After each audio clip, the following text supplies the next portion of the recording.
Hello everyone, welcome to Ace Online. So ఈ వీడియోలో మనం బడ్జెట్ 2024-25 గురించి చూద్దాం. అంటే బడ్జెట్ అనేది ఎప్పుడైనా కూడా మనకి కమింగ్ ఇయర్కి ప్రపోజిషన్ అనమాట. అన్లైక్ ఎకనామిక్ సర్వే ఏదైతే మనకి ఆల్రెడీ జరిగిన ఇయర్ని డిస్కస్ చేస్తుంది, కానీ బడ్జెట్ అనేది మనకి వచ్చే నెక్స్ట్ ఇయర్కి ప్రపోజిషన్ అనమాట. అంటే ఏం చేయాలనుకుంటున్నారో ప్రపోజ్ చేస్తారు, ఏం అచీవ్ చేయాలనుకుంటున్నారో మెన్షన్ చేస్తారు, రైట్? సో ఈ వీడియోలో మనం బడ్జెట్ 2024-25 గురించి ఫుల్ టైం బడ్జెట్ మామూలుగా అయితే మనకి vote on account budget elections ముందు ప్రవేశపెట్టారు, రైట్? ఆ వీడియో ఆల్రెడీ మనం చేసాం. బట్ ఇది full time budget, complete budget అనమాట, రైట్? సో దీంట్లో చాలా ఇంపార్టెంట్ డీటెయిల్స్ ఉన్నాయి, డేటా ఉంది. సో ఇవన్నీ కూడా మనం డిస్కస్ చేద్దాం, రైట్? సో దానికంటే ముందు what actually is a budget, అసలు బడ్జెట్ అంటే ఏంటి? మనకి ఫర్ ఎగ్జాంపుల్ ప్రతి మంత్ మన ఫ్యామిలీ నుంచి మనకి మీరు ప్రిపేర్ అవుతుంటే మీకంటూ ఒక మనీ వస్తుంది, రైట్? సో 10,000 లేకపోతే 5,000 మీ ఇంటి నుంచి మీకు వస్తుంది. సో దాని ప్రకారమే మీరు ఎక్స్పెండిచర్ అనేది ప్లాన్ చేసుకుంటారు. సో బేసికలీ బడ్జెట్ అంటే nothing but estimation of the money received and the expenditure that is been done, right? So వచ్చే మనీ అలాగే ఎక్కడ ఖర్చు పెట్టాలో దాన్ని టాలీ చేసుకొని ప్లాన్ చేసుకోవడం అనమాట. యూజువల్గా అయితే బడ్జెట్ మనకి ఎలా ప్లాన్ చేసుకుంటారంటే, మనకి ఎంతైతే మనీ వస్తుందో, మీకు ఫర్ ఎగ్జాంపుల్ 10,000 పర్ మంత్ అయితే మీ ఎక్స్పెండిచర్ కూడా మీరు 10,000కే ప్లాన్ చేసుకుంటారు బేసికలీ, రైట్? బట్ దాన్ని దాటి కూడా వెళ్ళొచ్చు, కొన్నిసార్లు 12,000 అవ్వచ్చు, 13,000 అవ్వచ్చు. సో 3,000 మీరు వేరే దగ్గర నుంచి తీసుకోవడానికి ఛాన్స్ ఉంది, రైట్? సో గవర్నమెంట్ కూడా ఒక బడ్జెట్ ఏదైతే మనీ వస్తుందో ఆ మనీకి పరంగానే ఎక్స్పెండిచర్ కూడా ప్లాన్ చేస్తుంది. ఫర్ ఎగ్జాంపుల్ 1,00,000 crores వచ్చాయనుకోండి, ఆ 1,00,000 crores ఎక్స్పెండిచర్ చేయాలని ప్లాన్ చేసుకుంటుంది బేసికలీ. బట్ 12 months కన్నా ముందే మనకి ఆ మనీ అనేది అయిపోతుంది, సరిపోవు. సో అలాంటప్పుడు ఏం చేస్తుందంటే market borrowings, right? So budget deficit అని చాలాసార్లు టర్మ్ మనకి వినిపిస్తుంటుంది. బేసికలీ బడ్జెట్ డెఫిసిట్ అంటే ఇట్ ఇస్ అ జీరో, అంటే వచ్చే మనీ ఎంత ఉందో దానికి అనుగుణంగానే మనం ప్లాన్ చేసుకుంటాం, రైట్? అయితే ఫిజికల్ డెఫిసిట్ అని ఇంకొక టర్మ్ ఉంది. ఇదేంటంటే మనం ప్లాన్ చేసుకున్న మనకు వచ్చే మనీ ఏదైతే ఉందో అది సరిపోక మిగిలిన ఎక్స్ట్రా ఏదైతే ఆ 1 yearలో తెచ్చుకుంటుందో దాన్నే మనం ఫిజికల్ డెఫిసిట్ అంటాం. యూజువల్లీ ఇది యాజ్ ఎ పర్సంటేజ్ ఆఫ్ జీడిపిగా మెన్షన్ చేస్తారు. ఫర్ ఎగ్జాంపుల్ ఇప్పుడు 1,00,000 crores మనకి మనీ వస్తుంది గవర్నమెంట్కి, సెంట్రల్ గవర్నమెంట్కి, రైట్? సో ఆ 1,00,000 దాటి 1,10,000 crores అవ్వచ్చు. అంటే 1,00,000 crores ప్లాన్ చేసుకుంటే 1,10,000 crores మనకు అవ్వచ్చు. అంటే 10,000 ఎక్స్ట్రా మనీ ఆ 1 financial yearలో తెచ్చుకున్నాం. సో దాన్నే మనం physical deficit as a percentage of GDP అంటాం. మన జీడిపి టోటల్ 3.2 lakh crores ఉంది. So 10,000 crores divided by 3.5 lakh crores into 100 వేసుకుంటే ఫిజికల్ డెఫిసిట్ వస్తుంది బేసికలీ. సో ఇవన్నీ కూడా మనం డీటెయిల్గా చూద్దాం. So what I mean to say, budget అంటే బేసికలీ వచ్చే మనీ ఏదైతే ఉందో దాని ఎక్స్పెండిచర్కి ప్లాన్ చేసుకోవడం. అయితే అది సరిపోకపోతే ఆ ఇయర్లోనే మళ్ళీ మోడిఫై చేసుకొని కొంచెం ఎక్స్ట్రా మనీ తెచ్చుకుంటారు, బారోయింగ్స్ అనమాట. అవి కూడా ఈ బడ్జెట్లోనే యాడ్ అవుతాయి, ఫైన్. సో అవన్నీ డీటెయిల్గా చూద్దాం. So this is the basic definition of the budget: estimation of revenue and expenses over the period of time. Usually it is 1 year, right? Now అయితే బడ్జెట్లో కాంపోనెంట్స్ ఏమున్నాయి? 4 ఇంపార్టెంట్ కాంపోనెంట్స్ ఉన్నాయి. So 2 already మీకు తెలుసు, వచ్చే మనీ అలాగే వెళ్ళే money. వచ్చే మనీని మనం ఏమంటామంటే రిసీట్స్ అని అంటాం. వచ్చే మనీ, గవర్నమెంట్కి ఏదైతే మనీ వస్తుందో, అంటే ఈ వచ్చే మనీలో అప్పులు కూడా ఉండొచ్చు. Let me explain this. So receipts గవర్నమెంట్కి వచ్చే మనీ, అలాగే ఎక్స్పెండిచర్ వెళ్ళే మనీ. సో ఖర్చులు అలాగే వచ్చే మనీ. అయితే ఈ రిసీట్స్లో గవర్నమెంట్కి అప్పులు కూడా ఉంటాయి, ఆర్ డెప్ట్స్ కూడా, కొన్ని ఆస్తులు అమ్మేసుకోవచ్చు గవర్నమెంట్, అంటే ఎయిర్ ఇండియా లాంటివి ప్రైవేటైజేషన్ చేసుకోవచ్చు. సో అందుకే దీన్ని 2 సబ్ డివిజన్స్గా డివైడ్ చేస్తాం. రెవెన్యూ రిసీట్స్ అంటే మీనింగ్ ఏంటంటే 1 way పేమెంట్స్, గవర్నమెంట్ ఎవరికి తిరిగి పే చేయని అవసరం లేదు. అంటే ట్యాక్స్ రూపంలో కానీ ఫీజు రూపంలో కానీ కలెక్ట్ చేసుకునే మనీ, ఇదంతా కూడా ఎవరికి గవర్నమెంట్ ఇవ్వని అవసరం లేదు. ఎలా కావాలంటే అలా ఖర్చు పెట్టుకోవచ్చు, ఆబ్వియస్లీ పార్లమెంట్ పర్మిషన్తో. సో రెవెన్యూ అంటే basically 1 way money that government receives which does not create any obligation. ఒక ఆబ్లిగేషన్ మళ్ళీ తిరిగి పే చేయాలని ఏమీ ఆబ్లిగేషన్ ఉండదు గవర్నమెంట్కి. ట్యాక్స్, నాన్ ట్యాక్స్ ఇదంతా గవర్నమెంట్ మనీ అనమాట. సో అది కూడా వచ్చే మనీ ఆబ్వియస్లీ గవర్నమెంట్కి వస్తుంది కదా. సో రెవెన్యూ రిసీట్స్ అనమాట. క్యాపిటల్ రిసీట్స్ అంటే those money received by government వస్తుంది money, but they need to pay back in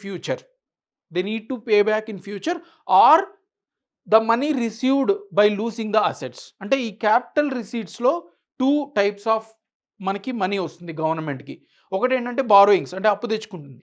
so basically receipts అనేది పెద్ద సర్కిల్ అయితే రెవెన్యూ వన్ వే పేమెంట్ అంటే మళ్ళీ తిరిగి పే చేయాల్సిన అవసరం లేని మనీ. అయితే మిగిలింది అప్పు కూడా ఉండొచ్చు. రిసీట్ అంటే జస్ట్ వస్తుంది అని మీనింగ్, రెవెన్యూ అంటే వన్ వే అంటే మళ్ళీ తిరిగి పే చేయని అవసరం లేదని. మిగిలిన క్యాపిటల్ రిసీట్స్ ఏవైతే ఉన్నాయో ఇవేంటంటే మనకి ఎయిదర్ గవర్నమెంట్ అప్పు తెచ్చుకునింది అంటే ఇప్పుడు మనీ వచ్చే రిసీట్స్లోకి, కానీ ఫ్యూచర్లో పే బ్యాక్ దాని ఒరిజినల్ అమౌంట్ ప్లస్ ఇంట్రెస్ట్తో సహా పే చేయాల్సిన మనీ, రైట్. దాంతోపాటు ఇంకొక మనీ ఏముంటుందంటే క్యాపిటల్ రిసీట్స్లో మనకి ఈ గవర్నమెంట్ అసెట్స్ ఏవైతే ఉన్నాయో, ఎయిర్ ఇండియా కానీ వేరే ఏదైనా టోల్ ప్లాజా కానీ ఏవైనా కూడా గవర్నమెంట్ పిఎస్యూస్ కానీ ఇవన్నీ అమ్మేసుకుంటుంది అనమాట, ప్రైవేటైజేషన్ చేసేసుకుంటుంది. సో అక్కడ మనీ వస్తున్నాయి గవర్నమెంట్కి, కానీ దానివల్ల అసెట్స్ అనేవి లూజ్ అవుతున్నాయి అనమాట. So that's why capital receipts అంటే money that being received by government in this financial year, but in the future they need to pay back that money along with the interest, or it can also include the డెప్ట్ receipt అంటే non డెప్ట్ receipt అంటే assets అమ్మేసి ప్రైవేటైజేషన్కి ఇవ్వడం వల్ల వచ్చిన money అనమాట. సో ఇందులో మనకి నాన్ డెప్ట్ అలాగే డెప్ట్ రెండు టైప్ ఆఫ్ క్యాపిటల్ రిసీట్స్ ఉంటాయి. నాన్ డెప్ట్ అంటే బేసికలీ ఆస్తులు అమ్మేసుకుని వచ్చే మనీ, అలాగే డెప్ట్ అంటే అప్పు తెచ్చుకున్న మనీ. సో ఇవి మనకి రిసీట్స్లో పార్ట్. నెక్స్ట్ ఎక్స్పెండిచర్ వచ్చేసరికి రెవెన్యూ ఎక్స్పెండిచర్ ఎలా అయితే మనకి క్యాపిటల్ రిసీట్స్లో వచ్చి మళ్ళీ ఫ్యూచర్లో పే చేయాల్సి వస్తున్నాయో, అలాగే ఇక్కడ కూడా క్యాపిటల్ ఎక్స్పెండిచర్ అంటే ఇప్పుడు ఖర్చు చేస్తాం కానీ ఫ్యూచర్లో తిరిగి వస్తుంది. రెవెన్యూ ఎక్స్పెండిచర్ అంటే ఖర్చు పెట్టేస్తాం కానీ అది ఎప్పటికీ తిరిగి రాదు. ఎలా అయితే రెవెన్యూ రిసీట్స్ ఒకసారి వస్తే ఎవరికి పే చేయాల్సిన అవసరం ఉండదో, అలాగే రెవెన్యూ ఎక్స్పెండిచర్ అంటే ఒకసారి స్పెండ్ చేశాక మళ్ళీ ఎప్పుడు గవర్నమెంట్కి తిరిగి రాదనమాట. అదే క్యాపిటల్ ఎక్స్పెండిచర్ అంటే ఇప్పుడు ఖర్చు పెడుతున్నాం కానీ ఫ్యూచర్లో అది తిరిగి వచ్చేదానికి ఛాన్స్ ఉంది. సో దాన్నే మనం క్యాపిటల్ ఎక్స్పెండిచర్. సో ఇవి మనకి టోటల్ 2 మేజర్ కాంపోనెంట్స్, అందులో మళ్ళీ 4 కాంపోనెంట్స్. ఇందులో డిఫరెంట్ ఆస్పెక్ట్స్ ఉంటాయి, ట్యాక్స్, నాన్ ట్యాక్స్ ఇవన్నీ కూడా ఉంటాయి. మీరు ఆల్రెడీ స్టాటిక్ ఎకానమీలో బడ్జెట్ చాప్టర్లో కవర్ చేసే ఉంటారు. సో బ్రీఫ్గా ఒకసారి చెప్పాలంటే రెవెన్యూ రిసీట్స్ అంటే ట్యాక్స్ ద్వారా వచ్చే మనీ, నాన్ ట్యాక్స్ ద్వారా వచ్చే మనీ. సో అది ట్యాక్స్ ద్వారా రావచ్చు, నాన్ ట్యాక్స్ ద్వారా రావచ్చు, లైక్ ఫీజ్ ఇవన్నీ కూడా నాన్ ట్యాక్స్ అనమాట. నెక్స్ట్ క్యాపిటల్ రిసీట్స్ అంటే ఆల్రెడీ 2 చెప్పాం, డెప్ట్, నాన్ డెప్ట్ అప్పు తీర్చాల్సింది, అలాగే నాన్ డెప్ట్ అంటే గవర్నమెంట్ ఆస్తి అమ్ముకోవడం వల్ల వచ్చిన మనీ. రెవెన్యూ ఎక్స్పెండిచర్ అంటే different expenditures, one way like salaries కానీ, రైట్, ఇవన్నీ స్కీమ్స్ ద్వారా వెళ్ళే ఎక్స్పెండిచర్ కానీ ఇదంతా రెవెన్యూ ఎక్స్పెండిచర్లకు వస్తుంది. క్యాపిటల్ ఎక్స్పెండిచర్ అంటే మనకి ఏవైతే గవర్నమెంట్ ఇప్పుడు ఆస్తులు క్రియేట్ చేసుకుంటుంది ఫ్యూచర్లో దానివల్ల కంటిన్యూస్ మనీ వస్తుంది. ఫర్ ఎగ్జాంపుల్ ఒక రోడ్ కన్స్ట్రక్ట్ చేసి అక్కడ టోల్ ప్లాజా పెడతాం. సో ఆ రోడ్ కన్స్ట్రక్ట్ చేసినందుకు ఇప్పుడు మనకి ఎక్స్పెండిచర్ అవుతుంది, కానీ ఫ్యూచర్లో ఆ టోల్ కలెక్ట్ చేసుకోవడం వల్ల కంటిన్యూస్గా మనకి గవర్నమెంట్కి ఫ్లో వస్తూ ఉంటుంది అనమాట. సో ఇది మనకి క్యాపిటల్ ఎక్స్పెండిచర్, రైట్. ఇందులోనే కొంత మనీ అనేది స్టేట్ గవర్నమెంట్స్కి ఇస్తుంది సెంటర్. దేనికోసం? మనీ స్కీమ్స్ కోసం కాదు, మీరు ఏదైనా అసెట్స్ క్రియేట్ చేసుకొని మీరు డబ్బులు తెచ్చుకోండి, మాకు ఫ్యూచర్లో ఆ మనీ ఇచ్చేసేసేయండి. సో అది కూడా మనకి క్యాపిటల్ ఎక్స్పెండిచర్లోనే పార్ట్ అవుతుంది అనమాట. స్టేట్ గవర్నమెంట్స్కి, యూనియన్ టెరిటరీస్కి స్పెండ్ చేసే మనీ కూడా మనకి క్యాపిటల్ అసెట్స్ కోసం, దాన్ని కూడా క్యాపిటల్ ఎక్స్పెండిచర్ అంటాం. సో ఇవి major 4 components of the budget, right. So basics discuss చేసాం. నౌ బడ్జెట్లో మనకి 3 ఇంపార్టెంట్ ఫిగర్స్ మనకి మెన్షన్ చేస్తారు. సో అవేంటో చూద్దాం ఇప్పుడు. ఫర్ ఎగ్జాంపుల్ బడ్జెట్ 2024-25 అనుకోండి. బడ్జెట్ 2024-25 అంటే ఈ ఇయర్ బడ్జెట్ మనకి ఎప్పుడు కూడా ఒక ఫినాన్షియల్ ఇయర్ అంటే మనకి ఏప్రిల్ 1 నుంచి మార్చ్ 31 వరకు, అంటే 2024 ఏప్రిల్ 1 నుంచి 2025 మార్చ్ 31 వరకు మనకి ఫినాన్షియల్ ఇయర్, రైట్. సో అయితే మనకి బడ్జెట్ ఎప్పుడు ప్రవేశపెడతారు? ఫిబ్రవరి 1న ప్రవేశపెడతారు. సో ఫర్ ఎగ్జాంపుల్ 2024-25 బడ్జెట్ ఎప్పుడు ప్రవేశపెట్టారు? ఫిబ్రవరి 1, 2024లో ప్రవేశపెట్టారు. అయితే మనకి 2023-24 financial year, last financial year ఎప్పుడు? ఏప్రిల్ 1 నుంచి మార్చ్ 31 వరకు, రైట్. కానీ ఇక్కడ ఫిబ్రవరిలోనే ప్రవేశపెడుతున్నారు, కానీ మార్చ్ 31 వరకు ఇంకా కూడా 2 months వరకు టైం ఉంది, ఓన్లీ 10 months మటుకే అయింది, రైట్. ఎందుకని ఓన్లీ ఏప్రిల్ 1నే ప్రవేశపెట్టచ్చు కదా, ఎందుకని ఫిబ్రవరి 1 ప్రవేశపెడతారంటే మనకి ఎక్స్పెండిచర్ మనం ఏవైతే గవర్నమెంట్ చేసిందో అవన్నీ కూడా డిఫరెంట్ కమిటీస్ స్క్రూటనైజ్ చేయాలి. ఎస్టిమేట్స్ కమిటీ కానీ, రైట్, పిఎస్యూస్ కమిటీ కానీ ఇవన్నీ కూడా స్క్రూటనైజ్ చేయాలి. వాళ్ళకి కాస్త టైం కావాలి. ఒక బడ్జెట్ ప్రపోజ్ పెట్టేటప్పుడు పాస్ అవ్వాలంటే వాళ్ళు స్క్రూటనైజ్ అంతా చేయాలి కరెక్ట్గా ఖర్చు పెట్టారో లేదా, అందుకని వాళ్ళకి 2 months టైం ఇవ్వాలి కాబట్టి ఫిబ్రవరి 1లోనే ప్రవేశపెట్టేస్తారు. అయితే ఈ ఫిబ్రవరి 1లో మనం 2024-25 పెడుతున్నాం, బట్ స్టిల్ ఇంకా 2023-24 ఇయరే కంప్లీట్ అవ్వలేదు, రైట్? సో అందుకని ఇక్కడ ఫైనల్ డేటా అనేది 2023-24 ఫైనల్ డేటా ఇంకా ఉండదు, రైట్? ఇంకా వచ్చి ఉండదు, ఇంకా 2 months ఉంది కాబట్టి 2024-25 అనేది ఫ్యూచర్, అంటే ఫ్యూచర్ ఎస్టిమేట్ అనమాట, రైట్? కానీ మనకి 2022-23 ఏదైతే ఉందో ఏప్రిల్ 1, 2022 నుంచి మార్చ్ 31, 2023 ఏదైతే ఉందో ఈ ఇయర్ మనకి కంప్లీట్ అయిపోయి ఉంటుంది. దీని ఫైనల్ మనకి నెంబర్స్ అనేవి వచ్చేసి ఉంటాయి గవర్నమెంట్కి, రైట్? సో ఇక్కడ 3 sets ఆఫ్ ఫిగర్స్ మనకి పబ్లిష్ చేస్తారు. ఒకటి ఏంటంటే actual figures of previous financial year, అంటే ఇప్పుడు మనం 2024-25లో ఉంటే ఇది మనకి actual figures of previous year మనకు వచ్చేస్తుంది. తర్వాత budget and revised estimates of current year, అంటే ఫిబ్రవరి 1 ప్రవేశపెడుతున్నాం కదా, సో మనం ఏ ఫినాన్షియల్ ఇయర్లో ఉన్నాం, కరెంట్ 2023-24లో ఉన్నాం, 2024-25 ఇంకా వెళ్ళలేదు, 2023-24 ఫినాన్షియల్ ఇయర్లోనే ఉన్నాం, అందుకే దాన్ని కరెంట్ ఇయర్ అంటాం. అంటే ఈ ఇయర్కి సంబంధించిన budget and revised figures, last year prepositions ఎలా అయితే 2024-25కి ప్రపోజ్ చేస్తున్నామో 2023-24 కూడా ప్రపోజ్ చేస్తుంటారు. అయితే ఆ ఫిగర్స్ ఇంకా కంప్లీట్ రావు కాబట్టి రివైజ్ చేసి ఇప్పటివరకు ఉన్న ఫిగర్స్ని చేస్తారన్నమాట, దాన్ని కరెంట్ ఇయర్ అంటాం. యాక్చువల్ ఫిగర్స్ అంటే ప్రీవియస్ ఇయర్ 2022-23 మనకి ఫైనల్ ఫిగర్స్, యాక్చువల్ ఫిగర్స్ వచ్చేసాయి. అలాగే estimate for upcoming year 2024-25 upcoming year గురించి కూడా మనం డీటెయిల్స్ మేము ఇది చేస్తామని ప్రపోజ్ చేస్తారన్నమాట. సో ఇది వచ్చేసరికి proposition. Budget estimate of upcoming year అంటే బడ్జెట్ ఎస్టిమేట్ ఫర్ 2024-25 దీనికోసం అనమాట, budget estimate future. Budget and revised figure of current financial year అంటే 2023-24 ఫిబ్రవరి 1లో ఉన్నాం కాబట్టి ఇంకా కరెంట్ ఫినాన్షియల్ ఇయర్లో ఉన్నాం కాబట్టి budget and revised figures of 2023-24. అలాగే యాక్చువల్ ఫిగర్స్ ఆల్రెడీ కంప్లీట్ అయిపోయింది కాబట్టి 2022-23 దానికి సంబంధించిన ఫిగర్స్ కూడా యాక్చువల్ నెంబర్స్, ఫైనల్ నెంబర్స్ ఇస్తారనమాట. సో ఈ 3 ఫిగర్స్కి సంబంధించిన టోటల్ ఎక్స్పెన్సెస్, తర్వాత వచ్చిన మనీ మొత్తం డీటెయిల్డ్గా మనకి ఇస్తారనమాట, రైట్? సో ఈ నెంబర్స్ కూడా మనం లాస్ట్లో బడ్జెట్ ఇన్ నెంబర్స్ దాంట్లో చూస్తాం, రైట్? సో ఇది మనకి ప్రపోజిషన్స్, ఇవన్నీ కూడా మీరు అర్థం చేసుకోవాలి. Now let's go in to the actual budget of 2024-25. So ఇప్పుడు మనకి 2024-25 బడ్జెట్ గురించి ఇప్పుడు స్టార్ట్ చేద్దాం. ఇప్పటి వరకు మనం చూసింది ఏంటంటే బేసిక్స్, అవన్నీ మీకు అర్థం అవ్వాలి, రైట్? సో ఇక్కడ మన ఓవరాల్ బడ్జెట్ 2024-25 మనం ఎందుకు ప్రపోజ్ చేస్తున్నామంటే to achieve the Viksit Bharat by 2047. ఇప్పుడు మన ఇండియాని డెవలపింగ్ కంట్రీ అని పిలుస్తాం కానీ డెవలప్డ్ కంట్రీ అని పిలవం, right? At the international level కానీ లేకపోతే విత్ ఇన్ కంట్రీ కానీ still India is a developing country. So అయితే మన ఇండియా 2047 కల్లా డెవలప్డ్ కంట్రీ అవ్వాలని ఎయిమ్ పెట్టుకునింది, right? As a government propose చేసింది అనమాట. 2047 కల్లా ఇండియా డెవలప్డ్ కంట్రీగా ఎదగాలని ఎయిమ్ పెట్టుకునింది, రైట్?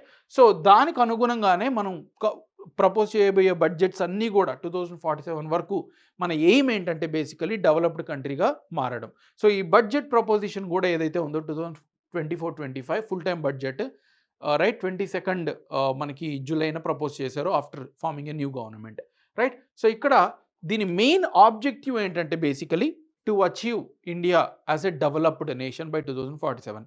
ఇది ఈ బడ్జెట్ యొక్క మెయిన్ ఎయిమ్, రైట్? నెక్స్ట్ వీటిలన్నింటినీ అచీవ్ చేయడానికి అంటే 2047 కల్లా డెవలప్డ్ కంట్రీ అవ్వడానికి ఈ ఇయర్లో మనం ఏం కంట్రిబ్యూట్ చేస్తాం. సో ఇవన్నీ కూడా 4 ఫోకస్డ్ ఏరియాస్ గవర్నమెంట్ ఎయిమ్ పెట్టుకునింది. ఫోకస్ ఏరియా 4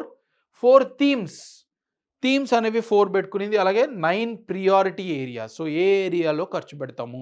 సో ఈ 9 ప్రియారిటీ ఏరియాస్ గురించే మనం detail discussion, half of the budget దీని గురించే ఉంటుంది.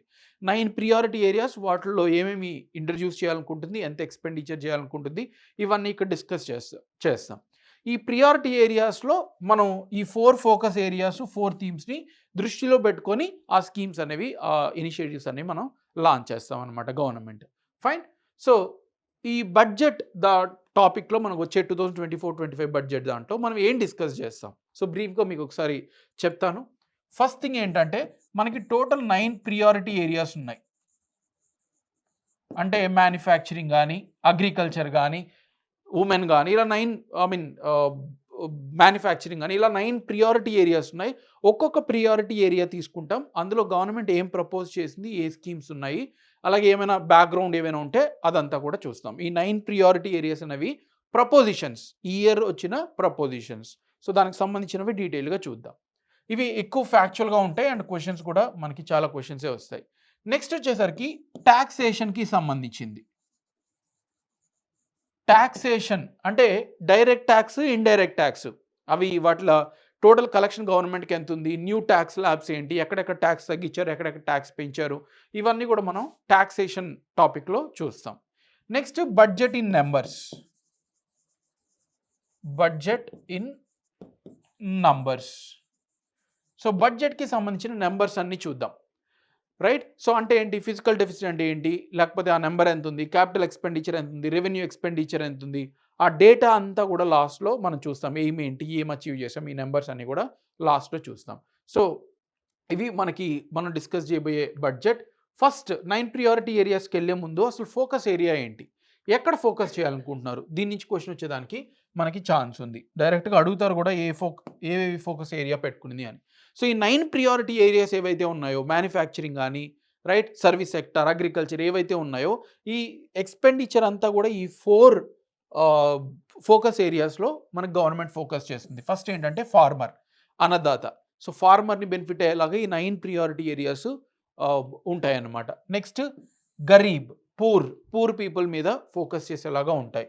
నెక్స్ట్ ఉమెన్కి అడ్వాన్స్మెంట్ అయ్యేలాగా స్కీమ్స్ ఉంటాయన్నమాట. అలాగే యూత్. ఈ 4 ఫోకస్ ఏరియాస్లో, ఈ 9 ప్రియారిటీ ఏరియాస్ అని ఈ 4 ఏరియాస్లో ఫోకస్ చేస్తూ స్కీమ్స్ అనేవి ప్లాన్ చేయడం జరిగింది. అలాగే 4 థీమ్స్ కూడా పెట్టుకునింది గవర్నమెంట్. థీమ్స్ అంటే మెయిన్గా ఏంటంటే వీటి మీద ఎక్కువ స్ట్రెస్ చేయాలి అని.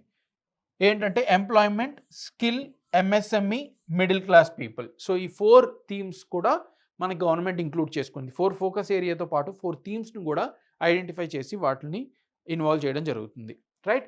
So let's move in to the 9 priority areas. First బ్రీఫ్గా ప్రియారిటీ ఏరియాస్ ఏంటో చూద్దాం. టోటల్ 9 ప్రియారిటీ ఏరియాస్ ఉన్నాయి. ఒక్కొక్క దాంట్లో డిఫరెంట్ స్కీమ్స్, డిఫరెంట్ ప్రపోజిషన్స్ ఉన్నాయి. First one, productivity and resilient agriculture. అంటే అగ్రికల్చర్లో ప్రొడక్టివిటీ పెంచాలని గవర్నమెంట్ ఏం పెట్టుకునింది. దాంతోపాటు రెసిలియంట్ అంటే క్లైమేట్ చేంజ్, ఫ్లడ్స్, ఇలాంటి చేంజెస్ అన్నీ వస్తూ ఉన్నాయి. వాటిని తట్టుకొని అగ్రికల్చర్ ముందుకెళ్లేలాగా గవర్నమెంట్ ఫోకస్ చేసింది. First priority area. Next employment and skilling. ఇదేంటి, ఫార్మర్స్కి సంబంధించింది. ప్రతి 9 ప్రియారిటీ ఏరియాస్ కూడా ఏదో ఒక దానికి లింక్ అయి ఉంటుంది. ఈ 4 ఫోకస్ ఏరియాస్ కానీ 4 థీమ్స్ కానీ లింక్ అయి ఉంటాయి అన్నమాట, రైట్? ఎంప్లాయ్మెంట్ అండ్ స్కిల్లింగ్ మీద ఫోకస్ చేయాలనుకుంటుంది. Inclusive human resources development and social justice. Human resources అంటే మన హ్యూమన్స్ నుంచి డెవలప్ అయ్యే మన రిసోర్సెస్ ఏవైతే ఉన్నాయో అవి. ఫర్ ఎగ్జాంపుల్ స్కిల్ కానీ, హెల్త్ కానీ, ఇవన్నీ human resources. Next manufacturing and services sector. తర్వాత అర్బన్ డెవలప్మెంట్కి సంబంధించింది, రైట్? సో అర్బన్ ఏరియాస్లో డెవలప్మెంట్ ఉండేలాగా, ఎందుకంటే పాపులేషన్ గ్రో అవుతూ ఉన్నారు, అర్బనైజేషన్ జరుగుతూ ఉంది. నెక్స్ట్ ఎనర్జీ సెక్యూరిటీ, అది fossil fuel, renewable energy. So ఈ ఎనర్జీ సెక్యూరిటీస్, కంట్రీకి ఎనర్జీ సెక్యూరిటీ ఉండేలాగా ఫోకస్ చేస్తుంది. తర్వాత infrastructure development, innovation, research and development, finally next generation reforms. So ఈ 9 ప్రియారిటీ ఏరియాస్ అన్నీ కూడా మనకి గవర్నమెంట్ డిఫరెంట్ ఇనిషియేటివ్స్ తీసుకొచ్చింది. అంటే ప్రపోజిషన్స్ నెక్స్ట్ ఇయర్కి ఏం అచీవ్ చేయాలనుకుంటుందో అవి 9 ప్రియారిటీ ఏరియాస్లో చెప్పింది. ఇప్పుడు మనం ఏం చేస్తామంటే ఒక్కొక్క ప్రియారిటీ ఏరియా తీసుకొని ఆ ప్రియారిటీ ఏరియాలో ఏవేవి గవర్నమెంట్ ప్రపోజ్ చేసిందో మనం ఇప్పుడు చూద్దాం. First one, priority area. First మనం ఆల్రెడీ చెప్పుకున్నాం. ప్రియారిటీ ఏరియా ఫస్ట్ ఏంటంటే productivity and resilient agriculture, right? So ఇది మనకి ఫస్ట్ థీమ్. దీనికోసమని అగ్రికల్చర్ సెక్టార్కి స్పెసిఫికల్గా 1.52 lakh crores అలొకేట్ చేశారు. అగ్రికల్చర్ అండ్ అల్లీడ్ సెక్టర్ ఎగ్జామ్లో అడుగుతారు ఎంత స్పెండ్ చేశారని. 1.52 lakh crores. మన టోటల్ బడ్జెట్ ఎంత అంటే టోటల్ గవర్నమెంట్కి వచ్చే మనీ ఎంత, దాన్నే ఎక్స్పెండిచర్ ప్లాన్ చేసుకునింది. Total approximately 48 lakh crores total budget. అన్ని సెక్టర్స్ కలిపి గవర్నమెంట్కి ఇంత వస్తుంది మనీ, 48 lakh crores వస్తుంది ఆ 1 ఫినాన్షియల్ ఇయర్లో. ఈ 48 lakh crores-లోనే మనం ఎక్స్పెండిచర్ చేయాలి. దాటి వెళ్ళకూడదని అనుకుంటాం, కానీ గవర్నమెంట్కి దాటి వెళ్తుంది కాబట్టి తర్వాత బారోయింగ్స్ ఇవన్నీ ఉంటాయి. బట్ ఎనీవే మన ఓవరాల్ అన్ని సెక్టార్స్లో బడ్జెట్ మన ప్లాన్ ఎంతంటే అప్రాక్సిమేట్లీ 47.5 అరౌండ్ 48 lakh crores. ఆ నెంబర్ కూడా లాస్ట్లో చూద్దాం. అయితే దీన్ని డిఫరెంట్ సెక్టార్స్కి డిపార్ట్మెంట్స్కి అలొకేట్ చేస్తారు. అగ్రికల్చర్కి ఎంత వచ్చింది 1.52 lakh crores మనకు అగ్రికల్చర్ స్పెసిఫిక్. ఈ 48 lakh crores దగ్గరకు 1.52 lakh crores అగ్రికల్చర్కి అలొకేట్ చేశారు. ఏ మినిస్ట్రీకి ఎక్కువ ఇచ్చారు అవి బడ్జెట్ ఇన్ నెంబర్స్లో చూద్దాం. Right, so this is agriculture సెక్టార్కి సంబంధించిన allocation 1.52 lakh crores total allocate చేశారు. అయితే ఏమేం చేయాలనుకుంటున్నారు అగ్రికల్చర్ సెక్టార్ని? First, transforming agriculture research.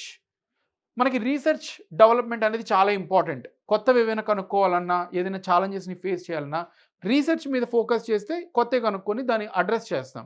అయితే మన ఫోకస్ అంతా కూడా ఎలా ఉందంటే ఫారిన్ రీసెర్చ్ని తీసుకొని మనం ఇంప్లిమెంట్ చేసుకుంటున్నాం. ఇప్పుడు రీసెర్చ్ అండ్ డెవలప్మెంట్ మనల్ని ముందుకు తీసుకెళ్ళాలి. సో అది మెయిన్గా గవర్నమెంట్ ఏం పెట్టుకునింది. ఎందుకంటే క్లైమేట్ చేంజ్ జరుగుతూ ఉంది, కొత్త వెరైటీస్ కావాలి, వేరే కంట్రీస్ మీద డిపెండ్ అయితే వాళ్ళు ఇవ్వకపోవచ్చు. రైట్, సో అలాంటప్పుడు మనం డైర్ సిచ్యువేషన్లో ఉంటాం. సో అందుకని ఇక్కడ అగ్రికల్చర్ రీసెర్చ్ని ట్రాన్స్ఫార్మ్ చేయబోతున్నారు, అంటే ప్రైవేట్ ప్లేయర్స్ని కూడా ఇన్వాల్వ్ చేయబోతున్నారు. Next, national cooperation policy. Cooperatives అనేది చాలా ఇంపార్టెంట్ మనకి. ఎందుకంటే అగ్రికల్చర్లో చాలామందికి హాఫ్ ఏకర్ కానీ 1 acre ఇలా తక్కువ ఉంది. సో ఇలా తక్కువ ల్యాండ్ ఉన్నప్పుడు మనకి ఎక్కువ ఖర్చు అయిపోతుంది. అదే ఒక 10 ఎకరాలు 20 ఎకరాలు ఉంటే వాళ్ళకి పెర్ ఏకర్ కాస్ట్ తగ్గిపోతుంది అనమాట ఎక్కువ ఉండడం వల్ల. సో అందుకని ఫార్మర్స్ అందరూ కూడా కలిసి అది ల్యాండ్ పూలింగ్ కానీ, లేకపోతే వాళ్ళ గూడ్స్ ప్రొడ్యూస్ చేశాక అంతా ఒక దగ్గరికి కలిపి అమ్మడం కానీ, దాని నుంచి వచ్చే ప్రాఫిట్స్ డిస్ట్రిబ్యూట్ చేసుకోవడం కానీ. సో అందుకని కోఆపరేషన్ పాలసీ అనేది గవర్నమెంట్ ముందుకు తీసుకొని వస్తా అని చెప్పింది. రైట్, సో అది తీసుకొచ్చినప్పుడు ఒక నోటిఫికేషన్ కూడా మనకు వస్తుంది. But anyway this is a proposition. Next, vegetable production and supply chain. Vegetables మీద ఎక్కువ ఫోకస్ చేయబోతుంది. ఎందుకంటే మనకి చాలా వేస్ట్ అయిపోతుంది. 20% ఆఫ్ టోటల్ వెజిటేబుల్స్ మనం ఏదైతే ప్రొడ్యూస్ చేస్తున్నామో ఇవి వేస్ట్ అయిపోతున్నాయి. సో వీటిని కొత్త స్టార్టప్స్ ద్వారా, అలాగే ఫార్మర్ ప్రొడ్యూసర్ ఆర్గనైజేషన్స్, ఎఫ్పిఓస్ అంటే కూడా కోఆపరేటివ్స్ లాంటివే, లోకల్ లెవెల్లో ఫార్మర్స్ అందరూ కూడా పూల్ అయ్యి ఒక ఆర్గనైజ్డ్గా ఏదైనా pattern are agriculture activity conduct చేస్తారు. సో ఇక్కడ ప్రైవేట్ స్టార్టప్స్ అలాగే ఫార్మర్ ప్రొడ్యూస్ ఆర్గనైజేషన్ ఇది తీసుకొచ్చి వీటి కలెక్షన్, స్టోరేజ్, మార్కెటింగ్ ఇవంతా కూడా ప్రమోట్ చేసి వెజిటేబుల్స్ యొక్క వేస్టేజ్ తగ్గించడానికి. రైట్, వెజిటేబుల్ ప్రొడక్షన్ అలాగే సప్లై చైన్ అంటే ఏంటంటే స్టార్టింగ్ ప్రొడ్యూస్ దగ్గర నుంచి ఫైనల్ కన్జ్యూమర్ దగ్గరికి వెళ్ళేంత వరకు కనెక్ట్ అయ్యే యాక్టివిటీస్ అన్నిటిని లింక్ చేయడం. సో వీటి ద్వారా వేస్టేజ్ అంతా తగ్గిస్తాం, వెజిటేబుల్స్ వీటిని ముందుకు తీసుకెళ్తామని చెప్తుంది. నెక్స్ట్, ఆత్మనిర్భర్ భారత్ అంటే సెల్ఫ్ డిపెండెంట్ ఇండియా. ఇప్పుడు మనకి ఆయిల్ సీడ్స్ ఏవైతే ఉన్నాయో అది సన్ఫ్లవర్ కానీ లేకపోతే గ్రౌండ్ నట్ కానీ, ఈ ఆయిల్స్ మనం ఎక్కువ వేరే కంట్రీస్ నుంచి ఇంపోర్ట్ చేసుకుంటున్నాం. India is one of the largest producer, but still వేరే కంట్రీ మనకి సరిపోవట్లేదు. ఎందుకంటే 140 కోట్ల జనాభా ఉన్నారు, బట్ మనం ప్రొడ్యూస్ చేసేది మనకు సరిపోవట్లేదు. అందుకని మనం south east Asia, Indonesia, Singapore ఇవి కంట్రీస్ నుంచి ఎక్కువ ఇంపోర్ట్ చేసుకుంటున్నాం. అయితే ఇంపోర్ట్ చేసుకోవడం వల్ల మనం ఫారిన్ ఎక్స్చేంజ్ లూజ్ అయిపోతాం, మనం డాలర్స్ ఇవ్వాలి వాళ్ళకి. రైట్, సో అందుకని వేరే కంట్రీస్ మీద డిపెండ్ అవ్వకుండా మన మీదే డిపెండ్ అయ్యేలాగా ఈ Atmanirbhar Bharat in oil seeds production government తీసుకురావాలనుకుంటుంది. అలాగే రిలీజ్ ఆఫ్ న్యూ వెరైటీస్, కొత్త సీడ్ వెరైటీస్. మనకి మామూలుగా ఎలా ఉంటుందంటే విత్తనాలు ఏవైతే ఉన్నాయో ఆల్రెడీ యూజ్ చేసి ఫార్మర్స్ వాటిని కలెక్ట్ చేసుకొని యూజ్ చేస్తూ ఉంటారు. బట్ దానివల్ల ప్రొడక్టివిటీ తగ్గిపోతుంది అండ్ ఇన్సెక్ట్స్ కూడా వాటికి అలవాటు పడిపోతాయి అనమాట. అందుకని ఎప్పుడు కూడా న్యూ సీడ్స్ని యూజ్ చేయాలి. దానికోసమని గవర్నమెంట్ టోటల్ 32 వెరైటీస్, అంటే అది క్రాప్ అలాగే హార్టికల్చర్ వెరైటీస్, రైస్, తర్వాత వీట్, రైట్, వెజిటేబుల్ అంటే బనానా, ఇలా డిఫరెంట్ 32 వెరైటీస్. మళ్ళీ అందులో 109 న్యూ హై ఈల్డింగ్, అంటే క్రాప్ రైస్లోనే ఓ 3-4 రకాలు అయి ఉండొచ్చు. 32 అనేవి క్రాప్ వెరైటీస్. అందులో మళ్ళీ సీడ్ వెరైటీస్ రైస్లోనే ఓ 3-4, వీటిలోనే 3-4 అలా ఉండొచ్చు. అందుకని 109 new high yielding varieties target పెట్టుకునింది. ఇది ఎగ్జామ్లో అడుగుతారు. అలాగే 32 ఫీల్డ్ క్రాప్స్ అయితే 32 టైప్స్, సీడ్ వెరైటీస్ అయితే 109 టైప్స్. ఇది మనకి అగ్రికల్చర్ యొక్క మెయిన్ ఎయిమ్ పెట్టుకునింది. అలాగే దీంతో పాటు ఇంకా కూడా కొన్ని ఇంపార్టెంట్ ప్రపోజిషన్స్ ఉన్నాయి. ప్రియారిటీ 1లో natural farming. Government natural farming promote చేయాలనుకుంటుంది. ఎందుకంటే క్లైమేట్ చేంజ్ అవుతుంది, సో పెస్టిసైడ్స్ ఇవన్నీ యూజ్ చేయడం వల్ల క్లైమేట్ ఇంపాక్ట్ అవుతుంది. కాబట్టి మనం ఆర్గానిక్ ఫార్మింగ్కి అడాప్ట్ అయ్యేలాగా గవర్నమెంట్ కొన్ని ప్లాన్స్ ప్రపోజ్ చేసింది. ఫస్ట్ 1 crore ఫార్మర్స్ మన దేశం మొత్తంలో దగ్గర 11-12 కోట్ల మంది ఉన్నారు ఫార్మర్స్. ఔట్ ఆఫ్ 140 క్రోర్‌లో 12 క్రోర్ ఫార్మర్స్ ఉన్నారు అప్రాక్సిమేట్‌లీ. రైట్? అందులో 1 క్రోర్ ఫార్మర్స్‌ని న్యాచురల్ ఫార్మింగ్‌కి అడాప్ట్ చేసేలాగా చేస్తాము అని చెప్తుంది. Next 1 year next I mean 2 ఇయర్స్‌లో. నెక్స్ట్ 2 ఇయర్స్‌లో అట్‌లీస్ట్ 12 కోట్ల మందిలో 1 కోటి ఫార్మర్స్‌ని మేము న్యాచురల్ ఫార్మింగ్ వైపు షిఫ్ట్ చేయబోతున్నాం అని చెప్తుంది. Next 10,000 need based bio input centres. మనకి న్యాచురల్ ఫార్మింగ్‌కి మూవ్ అవుతున్నాం కాబట్టి మనకి న్యాచురల్ మాన్యూర్ కావాలి. బయో ఇన్పుట్ సెంటర్స్ అంటే ఏంటంటే మనకి న్యాచురల్ మాన్యూర్ దొరికే ప్లేస్. కౌ డంగ్ గాని, ఫిష్ మీల్ గాని ఇవన్నీ మనకి న్యాచురల్ ఫార్మింగ్‌కి కావాల్సిన మాన్యూర్. సో ఇది 10,000 bio input centres, resource centres across ఇండియాలో కన్స్ట్రక్ట్ చేయబోతున్నాము. దీన్ని ప్రమోట్ చేయడానికి అని చెప్తుందనమాట న్యాచురల్ ఫార్మింగ్. నెక్స్ట్ ష్రింప్ అంటే ప్రాన్స్ లాంటి వెరైటీస్. సో ఇక్కడ ష్రింప్ ఫార్మింగ్ ఏదైతే ఉందో ఇది ప్రమోట్ చేయడానికి నాబార్డ్ ద్వారా ఫండింగ్ అనేది మనం ప్రమోట్ చేస్తామని చెప్తుంది. నాబార్డ్ ఎందుకు ఉంది? National agriculture bank national agriculture bank for agriculture and rural development. Right? So ఇక్కడ నాబార్డ్ బ్యాంక్ ఏదైతే ఉందో ఇది ఉన్న ఫండ్స్ని అగ్రికల్చర్ రూరల్ డెవలప్మెంట్కి ఇవ్వడానికి. సో ఈ నాబార్డ్ ద్వారా మనం ష్రింప్ కల్టివేషన్కి మేము సపోర్ట్ చేయబోతున్నాం, ఫండింగ్ ఇవ్వబోతున్నాం అని చెప్తుంది. నెక్స్ట్ డిజిటల్ పబ్లిక్ ఇన్ఫ్రాస్ట్రక్చర్ అంటే ఏంటి? అందరికీ బెనిఫిట్ అయ్యే infrastructure, digital infrastructure like Aadhaar ఉంది ఫర్ ఎగ్జాంపుల్, ఆర్ ఇంటర్నెట్ ఉంది. ఇవన్నీ కూడా ఏంటంటే అందరూ ఈక్వల్గా బెనిఫిట్ అయ్యే డిజిటల్ ఇన్ఫ్రాస్ట్రక్చర్ అనమాట. సో దీన్ని ఫార్మర్స్కి అందించేలాగా నెక్స్ట్ 3 ఇయర్స్లో మేము చేయబోతున్నాం అని చెప్తుంది అనమాట. సో ఇక్కడ ల్యాండ్స్ కానీ అలాగే ఏదైతే అది మొబైల్ ఫోన్స్ కానీ ఇంటర్నెట్ కానీ ఇవన్నీ బెనిఫిట్ అయ్యేలాగా నెక్స్ట్ 3 ఇయర్స్లో మేము చేయబోతున్నాం అని చెప్తుంది. దాంతోపాటు డిజిటల్ క్రాప్ సర్వే. ఇప్పుడు క్రాప్ సర్వేస్ ఉన్నాయి మనకి, నార్మల్గా క్రాప్స్ ఉన్నాయి. ఆ క్రాప్స్ అన్నింటినీ కూడా మనం సర్వే చేయాలి. అంటే ఎంత టైప్ ఆఫ్ ల్యాండ్ మంచిగా ఉంది, లేకపోతే ఎలాంటి టైప్ ఆఫ్ సాయిల్ ఉంది, ఆ సాయిల్ ఎలాంటి క్రాప్స్కి సూట్ అవుతుంది, ఇదంతా కూడా మనకి ప్రాపర్గా లేదు. అది ఉంటే మనం వాటర్ని సేవ్ చేయొచ్చు, అలాగే ప్రొడక్టివిటీ కూడా పెంచవచ్చు. దాన్ని పెంచేలాగా 400 డిస్ట్రిక్ట్స్లో డిజిటల్ క్రాప్ సర్వే మేము కండక్ట్ చేయబోతున్నాము. ఇది జన్ సమర్థ్ దాంతోపాటు ఈ Jan Samarth based Kisan credit cards కూడా మేము ఇష్యూ చేయబోతున్నాం అని చెప్తుంది. కిసాన్ క్రెడిట్ కార్డ్స్ అంటే ఏంటి? మనకి ఎవరైతే ఫార్మర్స్ ఉన్నారో వాళ్ళకి ఇన్పుట్ ఫండింగ్ కావాలి, లోన్స్ కావాలి, అగ్రికల్చర్ లోన్స్. ఇవన్నీ కూడా ఇంతకుముందు ఎలా ఉంటారంటే landlords, local money lenders దగ్గర తీసుకొని అప్పుల్లో ఉండిపోయేవాళ్ళు అనమాట. సో అందుకని ఇప్పుడు గవర్నమెంట్ కిసాన్ క్రెడిట్ కార్డ్స్ ద్వారా డైరెక్ట్గా బ్యాంక్స్ ద్వారా మనకి లోన్స్ అనేవి సపోర్ట్ చేస్తుంది. అయితే జన్ సమర్థ్ పోర్టల్ అంటే ఏంటంటే మనకి అంత గవర్నమెంట్ స్కీమ్స్ ఏవైతే ఉన్నాయో ఫార్మర్స్ కానీ అందరికీ సపోర్ట్, అది ఫార్మర్సే కాదు ఇండస్ట్రీ ఎవరికైనా గవర్నమెంట్ ఇచ్చే సపోర్ట్ స్కీమ్స్ అన్నీ కూడా ఇక్కడ మెన్షన్ చేస్తుంటాయి ఈ వెబ్సైట్. దీని ద్వారా లింక్ చేసి కిసాన్ క్రెడిట్ కార్డ్స్ అనేవి ఇష్యూ చేస్తాము అని చెప్తుంది ఫార్మర్స్కి. సో వాళ్ళకి ఫండింగ్ అనేది ఉంటుందన్నమాట. Right? So this is the priority 1 of agriculture sector. So priority 1 యొక్క మనం ఏం చూసాం. ఇప్పుడు సెకండ్ ప్రియారిటీ గురించి చూద్దాం. సెకండ్ ప్రియారిటీ మనకేంటి? Employment and skilling. ఆల్రెడీ చూసాం స్టార్టింగ్లో. సెకండ్ ప్రియారిటీ ఏంటంటే మనకి ఎంప్లాయ్మెంట్ అండ్ స్కిల్లింగ్. అంటే ఎంప్లాయ్మెంట్ అలాగే స్కిల్లింగ్ పెంపొందించాలని మొత్తం ఇండియాలో. సో దీనికోసమని గవర్నమెంట్ ఒక ప్రైమ్ మినిస్టర్స్ ప్యాకేజ్ తీసుకొచ్చింది. 3 స్కీమ్స్ ఎంప్లాయ్మెంట్కి సంబంధించినవి 3 స్కీమ్స్ తీసుకొచ్చింది. రైట్? ఆ స్కీమ్స్ ఏంటో చూద్దాం. ఫస్ట్ ఏంటంటే scheme A for first timers. అంటే ఎవరైతే కొత్తగా ఎంప్లాయ్మెంట్లోకి జాయిన్ అవుతున్నారో, అంటే బీటెక్ లేదా గ్రాడ్యుయేషన్ కంప్లీట్ చేసుకొని ఇమీడియట్గా మనకి న్యూ ఎంప్లాయర్స్ అనమాట, ఇంతవరకు వాళ్ళు ఎంప్లాయ్మెంట్ చేయలేదు, for the first time employment నెట్లోకి వస్తున్నారు. సో వాళ్ళని జాబ్ తెచ్చుకోవడానికి ఎంకరేజ్ చేసేలాగా గవర్నమెంట్ ఏం చేస్తుందంటే 1 మంత్ వేజ్, అంటే వాళ్ళు జాయిన్ అయ్యే కంపెనీ ఏదైతే ఉందో వాళ్ళ వేజ్ ఎంత ఉందో ఆ వేజ్ వాళ్ళకి సపోర్ట్ చేసేలాగా 1 మంత్ వేజ్ అనేది న్యూ ఎంట్రన్స్కి ఇస్తుంది. కొత్తగా ఫార్మల్ సెక్టార్లోనే, ఇన్ఫార్మల్ కాదు. ఇన్ఫార్మల్ అంటే ఏంటి? మనకి ఏమైనా లీగల్ రూల్స్ ఫాలో అవ్వకుండా బిజినెస్ చేసేవన్నమాట. అవి లైక్ మనకి చిన్న చిన్న బండ్లు పెట్టుకుంటారు రోడ్డు మీద, వెజిటేబుల్స్ కానీ ఇలాంటివన్నీ కూడా గవర్నమెంట్కి ట్యాక్స్ కట్టరు. సో అవన్నీ ఇన్ఫార్మల్. సో ఎవరైతే ఫార్మల్ సెక్టార్లోకి జాబ్ తెచ్చుకుంటారో వాళ్ళకి మనకి 15,000 రూపీస్ గవర్నమెంట్ ఇవ్వబోతుంది. One time payments 15,000. Right? So 15,000 మీకు చిన్నగా అనిపించవచ్చు, కానీ చాలామందికి 15,000 అంటే it's a very huge number. Right? So ఇంకా కూడా మనకి దగ్గరగా 20% పోవర్టీ ఉంది ఇండియాలో.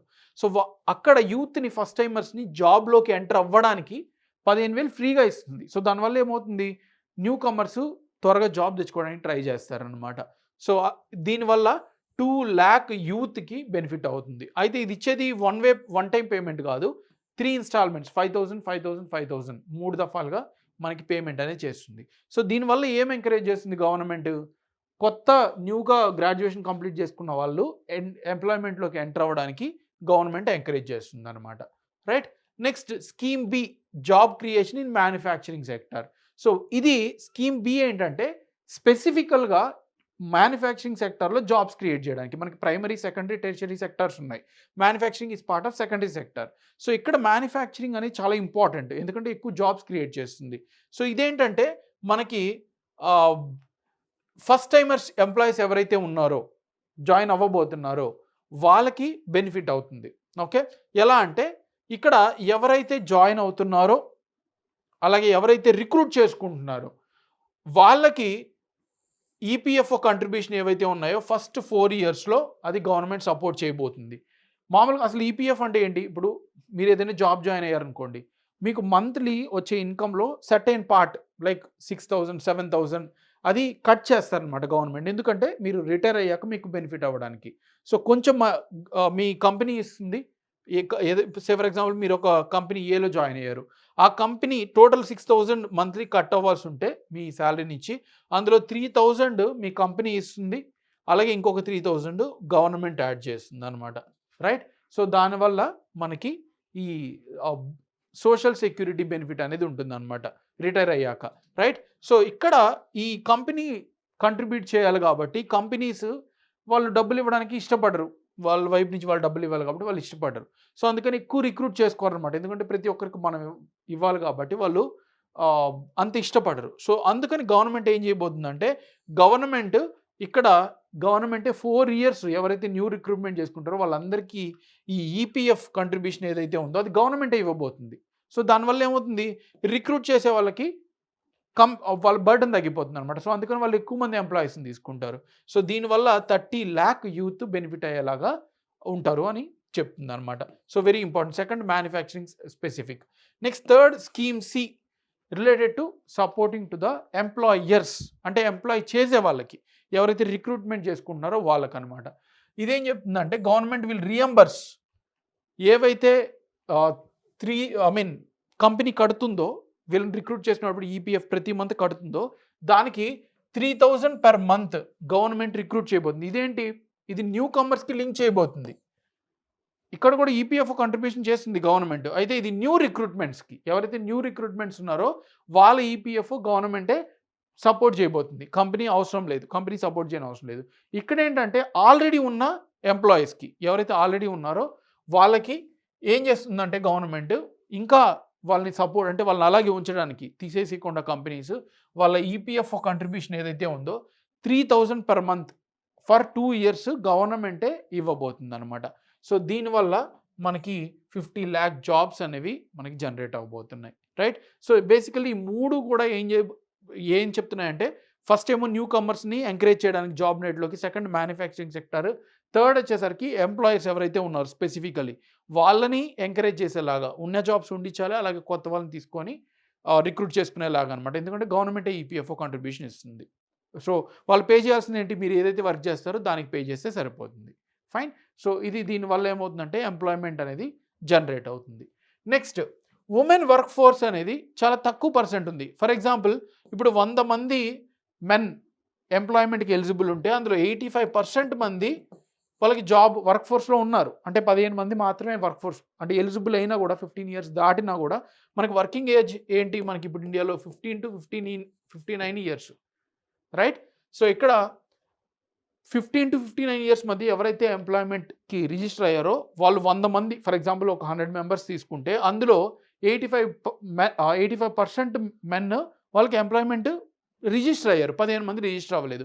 అదే ఉమెన్ తీసుకున్నట్టయితే ఓన్లీ 37%. అంటే 100 మంది ఎలిజిబుల్ ఉంటే ఈ ఏజ్లో ఓన్లీ 37% మందే రిజిస్టర్ అవుతున్నారు. మిగిలిన 63% మంది జస్ట్ ఇంట్లో వర్క్ చేసుకుంటూ ఉన్నారనమాట జాబ్స్ లేకుండా.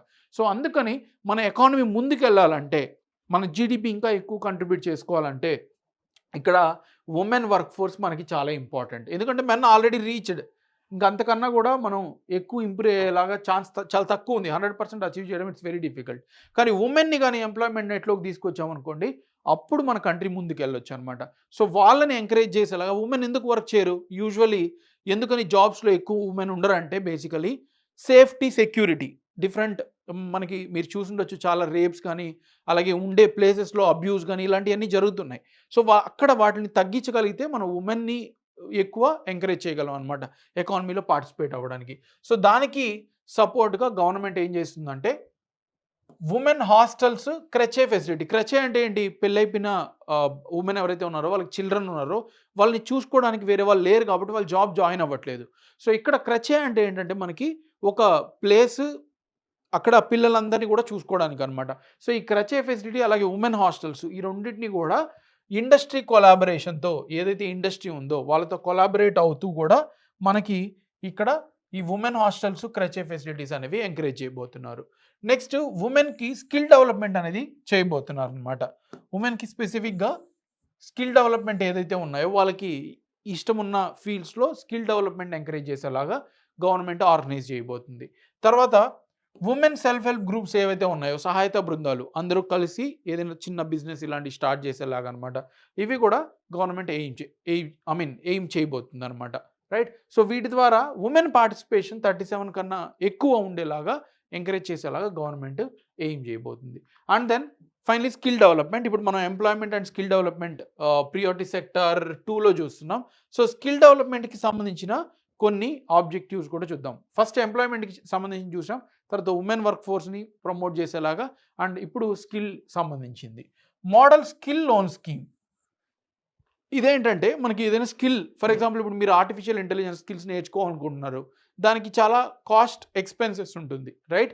సో, దానికి సంబంధించి మీరు ఏదైనా నేర్చుకోవాలంటే మీకు ఖచ్చితంగా మీకు మనీ కావాలి. లేకపోతే స్కిల్ నేర్చుకోలేరు. సో, అందుకనే మీరు ఏదైనా కొత్త స్కిల్ నేర్చుకోవాలనుకుంటే దానికి కావాల్సిన లోన్ గవర్నమెంటే బ్యాంక్స్ ద్వారా సపోర్ట్ చేయబోతుంది. 7.5 lakh రూపీస్ పెర్ ఇయర్ మీకు స్కిల్ డెవలప్మెంట్ కోసం ఇవ్వబోతుంది. సో, స్కిల్ డెవలప్ చేసుకోండి, జాబ్ తెచ్చుకోండి. తర్వాత మా మనీ కాస్త ఇంట్రెస్ట్‌తో సహా మీరు పే చేసేసేయండి.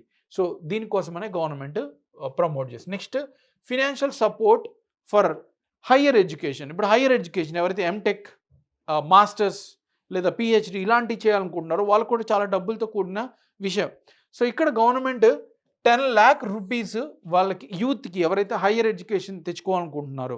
ఎందుకని హైయర్ ఎడ్యుకేషన్ అయితే మళ్ళీ ఎంప్లాయ్మెంట్ స్కోప్ పెరుగుతుందనమాట. మీ స్కిల్స్ పెంచుకొని మీరు ఎంప్లాయ్మెంట్ ఎక్కువ తెచ్చుకోవచ్చు. సో, వాళ్ళ కోసమని 10 lakh రూపీస్ పెర్ ఇయర్ లోన్‌గా ఇవ్వడానికి గవర్నమెంట్ ఎంకరేజ్ చేయబోతుంది. స్కిల్ డెవలప్మెంట్ కోసం అయితే మోడల్ స్కిల్ లోన్ కింద 7.5 lakh అదే ఎవరైతే చదువుకోవాలనుకుంటున్నారో హైయర్ ఎడ్యుకేషన్ వాళ్ళకి 10 lakh rupees with some interest తగ్గించి కూడా గవర్నమెంట్ ఎయిమ్ చేసుకుంటుంది ఎడ్యుకేషన్‌ని పెంచడం, హైయర్ ఎడ్యుకేషన్‌ని. దాంతోపాటు ఇంకా కూడా కొన్ని స్కిల్‌కి సంబంధించిన ప్రోగ్రామ్స్ ఉన్నాయి. ఇది ఆల్రెడీ చూసాం. ఓకే. 20 lakh యూత్ నెక్స్ట్ 5 ఇయర్స్‌లో అంటే 2024, 25 నుంచి 2029, 30 వరకు 5 ఇయర్స్‌లో 20 lakh యూత్‌ని స్కిల్ డెవలప్మెంట్ ప్రోగ్రామ్స్‌లో ఇన్వాల్వ్ చేయబోతుంది గవర్నమెంట్.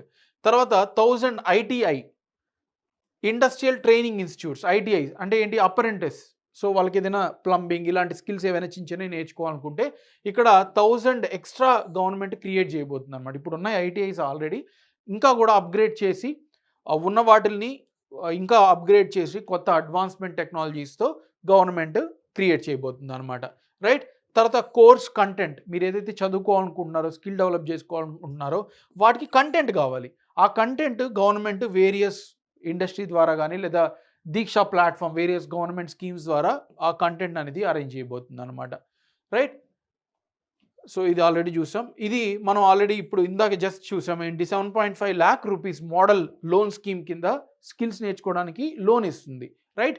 అయితే ఇది ఎంతమందికి ఇవ్వబోతుందంటే 25,000 స్టూడెంట్స్‌కి ఎవ్రీ ఇయర్ ప్రతి ఇయర్. రైట్? ప్రతి ఇయర్ కూడా నెక్స్ట్ ఫ్యూ ఇయర్స్‌లో 25,000 స్టూడెంట్స్‌కి ప్రతి ఇయర్ ఇవ్వబోతుంది 7.5 lakh వరకు. నెక్స్ట్ హైయర్ ఎడ్యుకేషన్ కోసం అనేది 10 lakhs ఆల్రెడీ చూసాం. నెక్స్ట్ ఈ 10 lakh ఏదైతే ఉందో ఇది వాటికి మనం అప్పుడప్పుడు ఇంట్రెస్ట్ ఆబ్వియస్లీ మనం పే చేయాల్సి ఉంటుంది, రైట్? సో ఇవంతా కూడా గవర్నమెంట్ వోచర్స్ ద్వారా ఇవ్వబోతుంది అనమాట. 1,00,000 స్టూడెంట్స్కి డిజిటల్ ఈ వోచర్స్ క్రియేట్ చేసి ఆ ఇంట్రెస్ట్ ఏదైతే ఉందో, ఫర్ ఎగ్జాంపుల్ ఇప్పుడు మీరు ఎడ్యుకేషన్ లోన్ తీసుకున్నారు ఒక 10 లక్షలు, దానికి ఇంట్రెస్ట్ పే చేయాలి, ఓ 4% 5% ఉంటుంది. ఆ ఇంట్రెస్ట్ని తగ్గించి గవర్నమెంట్ కొంత సపోర్ట్ చేయబోతుంది. అవి 1,00,000 స్టూడెంట్స్కి ప్రతి ఇయర్ ఆ ఇంట్రెస్ట్ తగ్గించేలాగా గవర్నమెంట్ డిజిటల్ వోచర్స్ లాగా ఇవ్వబోతుంది. సో మీరు ఫైనల్గా పే చేయాల్సింది ఏముంటుంది, అసలు 10 lakhs ఏదైతే తీసుకున్నారో అది ప్లస్ లేదా జస్ట్ ఒక 1,000 2,000 ఎక్స్ట్రా ఇంట్రెస్ట్, మిగిలిన ఇంట్రెస్ట్ ఏదైతే ఉందో అది గవర్నమెంటే డిజిటల్ ఈ వోచర్స్ ద్వారా ఇవ్వబోతుంది. ఆ ఇంట్రెస్ట్ సబ్వెన్షన్ ఎంత అంటే 3%. అంటే ఏంటంటే ఫర్ ఎగ్జాంపుల్ 10 lakh లోన్ తీసుకొని మీకు 5% ఇంట్రెస్ట్ అనుకోండి ప్రతి ఇయర్ మీరు కట్టాల్సింది, అందులో 3%, 5% ఇంట్రెస్ట్లో 3% గవర్నమెంటే డిజిటల్ ఈ వోచర్స్ ద్వారా ఇవ్వబోతుంది. మీరు ఎక్స్ట్రా పే చేయాల్సింది ఎంత, జస్ట్ 2%. మామూలుగా మీరు హౌస్ లోన్ తీసుకున్న 8% 9% లోన్స్ ఉంటాయి, ఇక్కడ ఏంటి మీరు ఫైనల్గా పే చేయాల్సింది జస్ట్ 2% ఉంటుంది. సో అక్కడ గవర్నమెంట్ అనేది సపోర్ట్ చేయబోతుంది. So this is the second priority area under the 9 priorities. Yeah, so next priority area మనకి inclusive human resource development and social justice, right? So human development అంటే మన personality traits, skill కానీ health కానీ, right? So ఈ human resource development అలాగే social justice అంటే అందరూ కూడా ఈక్వల్గా డెవలప్ అవ్వాలి అన్ని రీజన్స్, అంటే ఇండియాలో విత్ ఇన్ రీజన్స్ అలాగే విత్ ఇన్ స్టేట్లో with in different reasons. So ఇలా అందరికీ సమానతగా డెవలప్మెంట్ జరగాలనేది. సో ఆల్రెడీ మనకి అమృత్సర్ నుంచి పంజాబ్లో అమృత్సర్ నుంచి వెస్ట్ బెంగాల్లో కోల్కతా వరకు మనకి అమృత్సర్ కలకటా ఇండస్ట్రియల్ కారిడార్ ఉంది. ఇండస్ట్రియల్ కారిడార్ అంటే బేసికల్గా ఏంటంటే ఈ రీజన్ అంతా కూడా ఇండస్ట్రీస్, స్పెసిఫిక్ ఇండస్ట్రీస్ ఉంటాయి. అంటే మొత్తం అంతా దారి పడవనా అని కాదు, మొత్తం అంతా కూడా ఇక్కడ హైవేతో కనెక్ట్ చేసి ఉంటారు. So easy transportation of goods ఇవన్నీ కూడా ఈజీగా జరుగుతాయి. అయితే అక్కడక్కడ కూడా మనకి నోడ్స్ ఉంటాయి అనమాట. అంటే ఒక్కొక్క ప్లేస్లో ఒక్కొక్క దగ్గర డిఫరెంట్ టైప్ ఆఫ్ ఇండస్ట్రీస్ అనేవి మనకి ఈ కారిడార్ మొత్తం కూడా ఇండస్ట్రీస్ డెవలప్ చేస్తారు, వాటికి ఈజీగా కనెక్టివిటీ అనేది చేస్తారు అనమాట. ఆల్రెడీ మనకి అమృత్సర్ కోల్కతా ఇండస్ట్రియల్ కారిడార్ ఉంది పంజాబ్ నుంచి వెస్ట్ బెంగాల్ వరకు. సో అది మనకి పూర్వోదయ ప్లాన్ కింద, పూర్వోదయ అంటే బేసికలీ ఇంగ్లీష్లో సన్ రైజ్ అని, రైట్? పూర్వోదయ ప్లాన్ కింద ఆల్రెడీ ఉన్న ఇండస్ట్రియల్ కారిడార్లో గయా నోడ్ ఈ గయా దగ్గర బీహార్ ఏదైతే ఉందో ఈ నోడ్ దగ్గర ఇండస్ట్రియల్ కారిడార్ని డెవలప్ చేయాలనుకుంటున్నారు, సెటైన్ ఇండస్ట్రీస్ని పెట్టాలనుకుంటున్నారు. సో దాంట్లో భాగంగా 2,400 మెగావాట్స్ పవర్ ప్లాంట్ ఒకటి పిర్పయంతి దగ్గర పెడుతున్నారు అనమాట. పిర్పయంతి అనేది మనకి గయాకి దగ్గరలోనే ఉంటుంది. సో ఇక్కడ దీని కాస్ట్ వచ్చేసరికి 21,400 crores ఈ 2,400 మెగావాట్స్ యొక్క పవర్ ప్లాంట్ ఇక్కడ కన్స్ట్రక్ట్ చేయబోతున్నారు. దాంతోపాటు సేమ్ ఇదే పూర్వోదయ ప్లాన్ కింద ఆంధ్రప్రదేశ్కి రీఆర్గనైజేషన్ యాక్ట్, ఆంధ్ర తెలంగాణలో విడిపోయేటప్పుడు 2013 రీఆర్గనైజేషన్ యాక్ట్ ప్రకారం కొంత సపోర్ట్ చేస్తా అన్నారు, రైట్? సో ఎందుకంటే క్యాపిటల్ పోయింది కాబట్టి. సో ఇక్కడ ఆంధ్రప్రదేశ్ రీఆర్గనైజేషన్ యాక్ట్ ప్రకారం 15,000 కోట్లు 15,000 crores అనేవి సెంట్రల్ గవర్నమెంటే లోన్ తీసుకొని అది స్టేట్కి రూట్ చేస్తుంది అనమాట. అంటే ఫైనల్గా పే చేసే బర్డెన్ ఏదైతే ఉందో అది సెంట్రల్ గవర్నమెంటే తీసుకుంటుంది. సో ఇక్కడ మనకి స్టేట్ గవర్నమెంట్స్కి ఫండ్స్ వస్తున్నాయి, దానికి ఇంట్రెస్ట్ ఇదంతా కూడా సెంట్రల్ గవర్నమెంటే కట్టేస్తుంది అనమాట. దాంతోపాటు పోలవరం ఇరిగేషన్ ప్రాజెక్ట్ ఏదైతే ఉందో ఇది సెంట్రల్ రికగ్నైజ్డ్ ప్రాజెక్ట్, ఇది కంప్లీట్ చేసేదానికి సెంట్రల్ గవర్నమెంట్ సపోర్ట్ చేస్తానని ప్రామిస్ చేసింది. అది ఎంత ఫండ్స్ ఏంటని క్లియర్గా మెన్షన్ చేయలేదు. నెక్స్ట్ ఇన్ఫ్రాస్ట్రక్చర్, మనకి already Visakhapatnam Chennai industrial corridor ఉంది. విశాఖపట్నం నుంచి చెన్నై వరకు ఇండస్ట్రియల్ కారిడార్ ఉంది, first coastal industrial corridor in India. అలాగే దాంతోపాటు హైదరాబాద్ బెంగళూరు ఇండస్ట్రియల్ కారిడార్ ఉంది, రైట్? సో ఈ రెండిట్లో మనకి 2 నోడ్స్ తీసుకుంటున్నారు. ఒకటేమో కొప్పర్తి నోడ్, ఇది వచ్చేసరికి మనకి విశాఖపట్నం చెన్నై కడప దగ్గర ఉంది, రైట్? కొప్పర్తి నోడ్ దగ్గర ఇండస్ట్రీస్ డెవలప్ చేయబోతున్నారు. అలాగే ఈ హైదరాబాద్ బెంగళూరు ఇండస్ట్రియల్ కారిడార్ ఏదైతే ఉందో అక్కడ ఓర్వకల్ కర్నూలు దగ్గర మనకి నోడ్ అనేది డెవలప్ చేస్తున్నారు అనమాట. So 2 industry nodes with in these 2 industrial corridors మనకి సెంట్రల్ గవర్నమెంట్ సపోర్ట్ చేయబోతుంది. ఓకే, సో ఇది మనకి పూర్వోదయ ప్లాన్ ప్రకారం. నెక్స్ట్ ఈ పూర్వోదయ ప్లాన్ కాకుండా మనకి హ్యూమన్ రిసోర్స్ డెవలప్మెంట్లో ఉమెన్కి సంబంధించిన డీటెయిల్స్ కొంత బెనిఫిట్స్ కూడా ఇచ్చారనమాట. ఉమెన్ లెడ్ డెవలప్మెంట్, మామూలుగా మనకి ఇప్పుడు ఏంటి ఎక్కువ మెన్ పార్టిసిపేషన్ ఎక్కువ ఉందన్నమాట. అంటే 85% men participation work force rate ఉంటే ఉమెన్ జస్ట్ 37% ఉంది. సో మన జీడిపి ముందుకెళ్ళాలంటే ఎకానమీ అంతా ఉమెన్ కానీ మెన్ అందరూ ఈక్వల్గా పార్టిసిపేట్ చేయాలి. ఆల్రెడీ మెన్ పార్టిసిపేషన్ 85% దగ్గర ఉంది. అంటే మనం 100% అచీవ్ చేయడం చాలా కష్టం. When you are reaching near to the 90%. So తర్వాత ఒక రేంజ్ తర్వాత మనకి దాటడం కష్టం. కానీ ఉమెన్ ఇంకా 37% దగ్గరే ఉన్నారు కాబట్టి ఉమెన్ పార్టిసిపేషన్ పెరిగితే మన కంట్రీ జీడిపి కూడా పెరిగేదానికి ఛాన్స్ ఉంది. సో దానికోసమని స్పెసిఫికల్గా 3 lakh crores ఉమెన్కి, స్పెసిఫిక్గా ఉమెన్ అండ్ గర్ల్స్కి సంబంధించిన ఫండ్స్ 3 lakh crores స్పెసిఫిక్గా ఉమెన్ అలాగే గర్ల్స్కి గవర్నమెంట్ స్పెండ్ చేయబోతుంది. 3 lakh crores, రైట్? మన total GDP around 300 lakh crores, అందులో 3 lakh crores మనకి ఉమెన్కి స్పెండ్ చేయబోతున్నారు. తర్వాత ప్రధాన్ మంత్రి జనజాతీయ ఉన్నత్ గ్రామ అభియాన్. సో ఇక్కడ పిఎం స్కీమ్ ఒకటి ఉంది, జనజాతీయ ఉన్నత్ గ్రామ అభియాన్. అంటే ఏంటంటే ట్రైబల్ పీపుల్కి వాళ్ళని సోషియో ఎకనామిక్ కండిషన్ డెవలప్ చేసేలాగా. మీరు చూసుకున్నట్టయితే ఇండిసెస్ చూసినట్టయితే హెల్త్ ఇండెక్స్ కానీ, ఎడ్యుకేషన్, లిటరసీ రేట్ ఇవన్నీ కూడా ట్రైబల్ రీజన్స్లో మనకి బ్యాక్వర్డ్ ఉంటాయి. ఎందుకంటే they are residing over the period rural ఏరియాస్లో, హిల్లీ రీజన్స్లో, అందుకని వాళ్ళు ఇంకా డెవలప్ అవ్వలేదు కాబట్టి. సో ఈ స్కీమ్ ద్వారా socio economic condition of tribal community specifically women గర్ల్స్కి ఫోకస్ చేస్తూ మనకి 63,000 విలేజెస్కి బెనిఫిట్ అయ్యేలాగా 5 crore ట్రైబల్ పాపులేషన్ని సపోర్ట్ చేయబోతుంది గవర్నమెంట్ ఈ స్కీమ్ ద్వారా. 5 crore tribal population with covering 63,000 villages. Okay, very important. And next వచ్చేసరికి ఇండియా పోస్ట్ పేమెంట్ బ్యాంక్స్ ఏవైతే ఉన్నాయో నార్త్ ఈస్ట్ రీజన్, దీని గురించి అంతా మనం ఇదంతా పిల్లర్ 3లో చూస్తున్నాం. సోషల్ జస్టిస్ అంటేనే అన్ని రీజన్స్ ఈక్వల్గా ఉండాలని. సో ఏవైతే బ్యాక్వర్డ్ ఉన్నాయో ఆ రీజన్స్లో గవర్నమెంట్ ఇక్కడ సపోర్ట్ చేస్తూ ఉందన్నమాట. సో ఇక్కడ ఇండియన్ పోస్ట్ పేమెంట్ బ్యాంక్ అంటే ఏంటంటే బేసికల్గా సేవింగ్స్ చేసి బేసిక్ బ్యాంకింగ్ యాక్టివిటీస్ అన్నీ కూడా పోస్ట్ ఆఫీసెస్ ద్వారా అందించే ఒక మార్గం అనమాట. ఇలాంటివి 100 బ్రాంచెస్ నార్త్ ఈస్ట్ రీజన్లో డెవలప్ చేయబోతున్నారు అనమాట. సో దాని ద్వారా ఏమవుతుందంటే ఫినాన్షియల్ ఇంక్లూజన్ అనేది పెరుగుతుంది. సో ఇవంతా కూడా మనకి ప్రియారిటీ 3. నెక్స్ట్ ప్రియారిటీ 4 వచ్చేసరికి మనకి మ్యానుఫ్యాక్చరింగ్ అండ్ సర్వీసెస్. సో మనకి primary sector, secondary sector, tertiary sector. Tertiary sector వచ్చేసరికి సర్వీసెస్ ఉన్నాయి, అలాగే సెకండరీ సెక్టార్లో మనకి మ్యానుఫ్యాక్చరింగ్ ఉంది. అండ్ మ్యానుఫ్యాక్చరింగ్లో మనకు మోస్ట్ ఇంపార్టెంట్ ఏంటంటే micro, small and medium industries ఏవైతే ఉన్నాయో ఇవి 45% మ్యానుఫ్యాక్చరింగ్కి కంట్రిబ్యూట్ చేస్తున్నాయి. అందుకని మనం ఎంఎస్ఎంఈస్ని కానీ డెవలప్ చేస్తే ఆటోమేటిక్గా మ్యానుఫ్యాక్చరింగ్ సెక్టార్ ముందుకు వెళ్తుంది, రైట్? సో దట్స్ వై మనకి ఫస్ట్ కాంపోనెంట్ ఏంటంటే క్రెడిట్ గ్యారంటీ స్కీమ్. చాలామంది బిజినెస్ స్టార్ట్ చేస్తారు, చిన్న చిన్న బిజినెస్ ఏవైనా సరే, కానీ వాళ్ళకి ఫండ్స్ లేక ఆ బిజినెస్ అనేది ఆపేస్తారు అనమాట. సో దానికోసమని గవర్నమెంటే ఆ క్రెడిట్ అనేది ఈ ఎంఎస్ఎంఈస్కి అవైలబుల్ ఉండేలాగా కొలాటరల్ ఫ్రీ, అంటే ఏ ప్రూఫ్ పెట్టకుండా ఫండ్స్ వచ్చేలాగా గవర్నమెంట్ ప్రమోట్ చేయబోతుంది. మెషినరీ కానీ, ఎక్విప్మెంట్ కానీ. ఎందుకంటే ఒకవేళ వాళ్ళు పే చేయలేదనుకో ఆ మెషినరీ ఎక్విప్మెంట్ తీసుకొని వేలం పాటేసేసి ఆ మనీ తీసుకోవచ్చు. సో అందుకని మెషినరీ ఎక్విప్మెంట్కి క్రెడిట్ సపోర్ట్ చేసేలాగా గవర్నమెంట్ స్కీమ్ తీసుకురాబోతుంది, రైట్? తర్వాత స్ట్రెస్ పీరియడ్లో అంటే ఎంత మనీ అనేది స్పెసిఫై చేయలేదు, జస్ట్ ఎంఎస్ఎంఈస్కి ఏం చేస్తామని చెప్పారు అంతే, రైట్? సో ఇక్కడ స్ట్రెస్ పీరియడ్ అంటే ఏంటంటే కోవిడ్ లాంటి సిచ్యువేషన్స్లో ఫండ్స్ అనేది సరిగా ఫ్లో ఉండదు, బ్యాంక్స్ ఇవ్వడానికి ఆలోచిస్తాయి, అలాగే ప్రైవేట్ ఫండింగ్ కూడా తక్కువ ఉంటుంది. అలాంటి సిచ్యువేషన్స్లో ఎంఎస్ఎంఈస్కి గవర్నమెంట్ సపోర్ట్ చేయబోతుంది. నెక్స్ట్ ఆల్రెడీ మనకి ముద్రా లోన్స్ ఉన్నాయి, రైట్? ముద్రా లోన్స్ ఉన్నాయి, శిశు, తర్వాత కిషోర్, తరుణ్. సో 3 స్కీమ్స్ ఉన్నాయి. అందులో తరుణ్, ఈ శిశు ఏంటంటే అప్ టు 50,000, ఈ కిషోర్ ఏమో 50,000 నుంచి 5 lakhs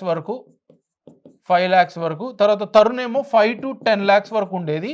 ఇప్పుడు కొలాటరల్ ఫ్రీ, అంటే ఇక్కడ మనకి ఏ కొలాటరల్ కూడా పెట్టడం అవసరం లేదు, ఫ్రీగా మనకి వితౌట్ ఎనీ కొలాటరల్ మనీ ఇస్తారు ఫండింగ్. అయితే ఇది 10 lakh లిమిట్ ఉండేది, ఇప్పుడు 20 lakh చేయబోతున్నారు అనమాట అండర్ ముద్రా లోన్స్. సో అంటే ఏంటి, మనం ఇంకా బిజినెస్ ఎక్స్పాన్షన్ చేసుకోవడానికి కూడా ఛాన్స్ ఉంది లోన్ అవైలబుల్ ఉండేలాగా. Next TReDS platform. సో ఇది మనం ఒకసారి ట్రెడ్స్ ప్లాట్ఫామ్ అంటే ఏంటో చూడాలి, దాని తర్వాత మీకు ఇది ఏంటో అర్థమవుతుంది.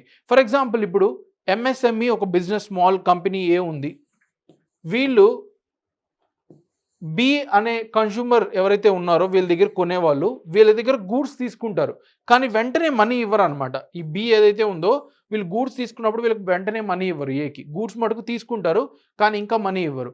సో అది ఒక స్లిప్ లాగా ట్రేడ్ రిసీట్స్ అంటాం అనమాట వాటిని. సో ఇదేంటంటే మనకి ఒక డాక్యుమెంట్ లాగా ఎక్స్చేంజ్ చేసుకుంటారు, ఇంకా మనీ ఇవ్వరు. సో ఈ డాక్యుమెంట్ పెట్టి మనీ అనేది లోన్స్గా తీసుకోవచ్చు. ఎందుకంటే ఈ మనీ అల్టిమేట్గా ఎప్పటికైనా ఏ దగ్గరికి వస్తాయి కాబట్టి ఫ్యూచర్లో ఈ డాక్యుమెంట్ చూపించి లోన్స్ అనేవి మనం తీసుకోవచ్చు. అయితే ట్రేడ్స్ ప్లాట్ఫామ్లో ఇప్పటి వరకు ఎలా ఉందంటే 500 crores మినిమం అమౌంట్ డాక్యుమెంట్ ఉంటేనే, అది చూపిస్తేనే ఆ 500 crores అమౌంట్ ఆఫ్ వాల్యూ ఉంటేనే మనకి లోన్స్ అనేది తీసుకోవచ్చు. ఇప్పుడు ఏం చేసిందంటే దీన్ని 250 crores తగ్గించింది. అంటే 250 crores డాక్యుమెంట్ ఉన్నా వీళ్ళు వెళ్ళి ఫైనల్ సెల్లింగ్ ఏదైతే ఉందో అది 250 crores వాల్యూ అయినా సరే వెళ్ళి లోన్గా తీసుకోవచ్చు. ఇంతకుముందు ఓన్లీ పెద్ద పెద్ద కంపెనీస్ తీసుకునే వాళ్ళు ఇప్పుడు 250 crores తగ్గించారు కాబట్టి ఇంకా చిన్న ఎంఎస్ఎంఈస్ కూడా తీసుకోవచ్చు అనమాట. టోటల్ వాల్యూ ఏదైతే వీళ్ళకి ఇచ్చారు. సో అది కూడా ఒక ఇంపార్టెంట్ ఇనిషియేటివ్. సో ఇవన్నీ కూడా ఆల్రెడీ మనం చూసాం. క్వాలిటీ పెంచుతాం, ఇవన్నీ జనరిక్, వెరీ జనరిక్. తర్వాత క్వాలిటీ అండ్ సేఫ్టీ కూడా 50 multi product food irradiation units. MSMEs చాలా వరకు ఫుడ్ సెక్టార్లో ఉంటాయి, ప్రాసెసింగ్ కానీ లేకపోతే చిన్న చిన్న వెజిటేబుల్స్ ఏవైనా ఎంఎస్ఎంఈస్ మనకి చాలా ఉంటాయి. సో ఇక్కడ ఫుడ్ ఇరిడేషన్ అంటే ఏంటంటే బేసికల్గా మనం కొన్ని న్యాచురల్ రేస్ యూస్ చేసి సైంటిఫికల్గా ఆ ఫుడ్ క్వాలిటీ స్టోరేజ్ అనేది మనం పెంచుతాం, షెల్ఫ్ లైఫ్ అనేది పెంచుతాం. అలాంటివి 50 మల్టీ ప్రోడక్ట్ ఫుడ్ ఇరిడేషన్ సెంటర్స్ అనేవి గవర్నమెంట్ ఎంఎస్ఎంఈస్కి సపోర్ట్ చేయబోతుంది. సో ఇవంతా కూడా ఎంఎస్ఎంఈస్కి సపోర్ట్. తర్వాత అదే కాకుండా మనకి కామర్స్ ఎక్స్పోర్ట్ హబ్స్. కామర్స్ అంటే ఏంటి? డిజిటల్గా మనం ట్రాన్స్ఫర్ చేసుకోవడం గూడ్స్ అలాగే మనీ, అంటే అమెజాన్, ఫ్లిప్కార్ట్ ఇలాంటివి. సో ఇవి స్పెసిఫికల్గా ఎక్స్పోర్ట్స్ ప్రమోట్ చేయడానికి. ఎందుకని ఎక్స్పోర్ట్స్ ఎందుకు ప్రమోట్ చేయాలి? మనకి ఫారిన్ ఎక్స్చేంజ్ వస్తుంది, డాలర్స్ వస్తాయి కాబట్టి. సో ఇక్కడ ఈ ఎక్స్పోర్ట్ హబ్ కామర్స్ అంటే స్పెసిఫికల్గా కామర్స్ ఏవైతే ఉన్నాయో అవి ఎక్స్పోర్ట్స్కి మాత్రమే ఫోకస్ అయ్యేలాగా గవర్నమెంట్ లాంచ్ చేయబోతుంది, రైట్? సో దాంతోపాటు 12 ఇండస్ట్రియల్ పార్క్స్, ఇండస్ట్రియల్ కారిడర్స్ వేరు, ఇండస్ట్రియల్ పార్క్స్ వేరు, గుర్తుపెట్టుకోవాలి. ఇండస్ట్రియల్ కారిడర్స్ మనకి 11 ఉన్నాయి టోటల్. అలాగే 12 industrial parks national industrial corridor development programme కింద క్రియేట్ చేయబోతున్నారు. మామూలుగా అయితే మనకి ఎన్ని ఉన్నాయి? ఇండస్ట్రియల్ కారిడర్స్ 11 ఉన్నాయి, కానీ ఈ national industrial corridor development programme కిందే 12 న్యూ ఇండస్ట్రియల్ పార్క్స్. కారిడర్స్ అంటే ఏంటి? ఒక స్ట్రెచ్, కానీ పార్క్స్ అంటే ఒకే ప్లేస్లో. ఇలాంటివి 12 కన్స్ట్రక్ట్ చేయబోతున్నాం అని చెప్తుంది గవర్నమెంట్. తర్వాత ఈ rental housing and dormitory type ఏవైతే ఉన్నాయో ఇవి గవర్నమెంట్ ఆ ఇండస్ట్రియల్ వర్కర్ కోసం డెవలప్ చేయబోతుంది అనమాట. ఎందుకనంటే మనకి ఎక్కడైతే ఈ రెసిడెన్స్ సరిగా లేకపోతే అక్కడికి వెళ్ళి వర్కర్స్, ఇండస్ట్రీస్ ఎక్కడో మూలన ఉంటాయి సిటీకి అవుట్స్కట్స్లో అలా, కానీ అక్కడికి వెళ్ళి వర్క్ చేయాలంటే మనకి వర్కర్స్ రెడీగా ఉండరు. అందుకని వాళ్ళకి ఈ రెసిడెన్షియల్ హౌసింగ్ కానీ డార్మెంటరీ కానీ ఇవన్నీ అవైలబుల్ ఉండేలాగా చేస్తే వాళ్ళు కూడా అక్కడ స్టే చేసి ఫ్యామిలీస్తో వర్క్ చేసేదానికి హెల్ప్ఫుల్గా ఉంటుంది. సో అది ఎంకరేజింగ్గా ఉంటుంది అనమాట. ఇది వియబిలిటీ గ్యాప్ ఫండింగ్. వియబిలిటీ గ్యాప్ ఫండింగ్ అంటే ఏంటి? మామూలుగా అయితే ఆ ఫండ్ ఏదైతే ఉందో అది ఎకనామికల్గా బెనిఫిట్ కాదు, అంటే దానివల్ల ప్రాఫిట్ ఏం రాదు, కానీ దానివల్ల సొసైటీ బెనిఫిట్ అవుతుంది. సో అందుకని గవర్నమెంట్ వియబిలిటీ గ్యాప్ ఫండింగ్ ద్వారా ఈవెన్ అది ఎకనామికల్గా ప్రాఫిట్ లేకపోయినా కూడా గవర్నమెంట్ చొరవ తీసుకొని అక్కడ కన్స్ట్రక్షన్ అనేది సపోర్ట్ చేయబోతుంది. అలాగే క్రిటికల్ మినరల్స్. మనకి క్రిటికల్ మినరల్స్ అంటే ఏవైతే ఎకనామికల్గా చాలా ఇంపార్టెంటో అండ్ చాలా costly and we are depend on other countries, so వాటిని మనం క్రిటికల్ మినరల్స్ అంటాం, లెడ్ కానీ, రైట్, ఇలాంటివి. సో ఈ క్రిటికల్ మినరల్స్ అనేవి మనకి చాలా ఇంపార్టెంట్. కోవిడ్ టైమ్స్లో చైనా ఎక్స్పోర్ట్ బ్యాన్ చేయడం వల్ల చాలా క్రిటికల్ సెమీ కండక్టర్స్ ఇవన్నీ కూడా మనకి ఆగిపోయాయి. సో అందుకని గవర్నమెంట్ ఇప్పుడు క్రిటికల్ మినరల్స్ మిషన్ ద్వారా డొమెస్టిక్ ప్రొడక్షన్ పెంచబోతుంది. అలాగే రీసైక్లింగ్, అలాగే వేరే కంట్రీస్లో మన దగ్గర రిసోర్సెస్ ఎక్కువ లేవు క్రిటికల్ మినరల్స్, సో వేరే కంట్రీస్తో కొలాబరేట్ చేసి అది కూడా ఎక్స్ప్లోర్ చేస్తాము అని చెప్తుంది అనమాట, రైట్? సో క్రిటికల్ మినరల్స్ అంటే ఏంటి అనేది ఎగ్జామ్కి అడిగేదానికి ఛాన్స్ ఉంది. నెక్స్ట్, ఏవైతే డిస్ప్యూట్స్ ఉంటాయో, ఆబ్వియస్లీ బిజినెస్ స్టార్ట్ చేసేటప్పుడు బిజినెస్ అయ్యాక కూడా మనకి డిస్ప్యూట్స్ వస్తుంటాయి. వాటిని అంతా కూడా త్వరగా రిసాల్వ్ చేయడానికి గవర్నమెంట్ ట్రిబ్యునల్స్, ఎక్కువ అడిషనల్ ట్రిబ్యునల్స్ అనేవి లాంచ్ చేయబోతుంది, రైట్? సో దాంతోపాటు యూత్ 1 crore యూత్కి 1 కోటి యూత్ స్టూడెంట్స్ కానీ ఎవరైతే అప్పుడే కంప్లీట్ చేసుకుంటారో వాళ్ళకి 500 టాప్ కంపెనీస్తో మాట్లాడి ఇన్ఫోసిస్, టీసీఎస్ ఇలాంటి కంపెనీస్ ద్వారా ఇంటర్న్షిప్ అనేది మనకి అందించబోతుంది. సో దానివల్ల ఏమవుతుందంటే ప్రాక్టికల్గా వాళ్ళు నేర్చుకున్న నాలెడ్జ్ ఏదైతే ఉందో అది ప్రాక్టికల్గా అప్లై చేసుకుంటారు, రైట్? సో ఈ ఇంటర్న్షిప్ అనేది 500 టాప్ కంపెనీస్లో 1 crore యూత్ నెక్స్ట్ 5 yearsలో గవర్నమెంట్ సపోర్ట్ చేయబోతుంది. అండ్ వాళ్ళకి పెర్ మంత్ 5,000 అసిస్టెన్స్ ఇచ్చేలాగా government corporate social responsibility funds, మనకి సిఎస్ఆర్ ఫండ్స్ ఉన్నాయి కదా, సో ఏవైతే కంపెనీ 5 crores కన్నా ఎక్కువ ప్రాఫిట్ తెచ్చుకుంటుందో దాంట్లో 2% ఆఫ్ వాళ్ళ టోటల్ ప్రాఫిట్స్ సొసైటీ వెల్ఫేర్కి స్పెండ్ చేయాలి. సో ఇక్కడ ఈ 5,000 పెర్ మంత్ ఏదైతే ఉందో, అలాగే వన్ టైమ్ అసిస్టెన్స్ 5,000 మనకి వన్ టైమ్ అసిస్టెన్స్ ప్లస్ 6,000 ప్రతి మంత్. సో ఇవంతా కూడా మనకి ఇది రివర్స్, 5,000 పెర్ మంత్ అంటే ప్రతి నెల ఆ ఇంటర్న్షిప్లో జాయిన్ అయితే ప్రతి నెల 5,000 రూపాయలు వస్తాయి. అలాగే వన్ టైం జాయిన్ అయ్యేటప్పుడు మనకి కొన్ని క్లాతింగ్ కానీ బ్యాగ్స్ కానీ ఇలాంటివి కొనుక్కోవడానికి 6,000 రూపీస్ గవర్నమెంట్ ఫండ్స్ ఇవ్వబోతుంది అనమాట.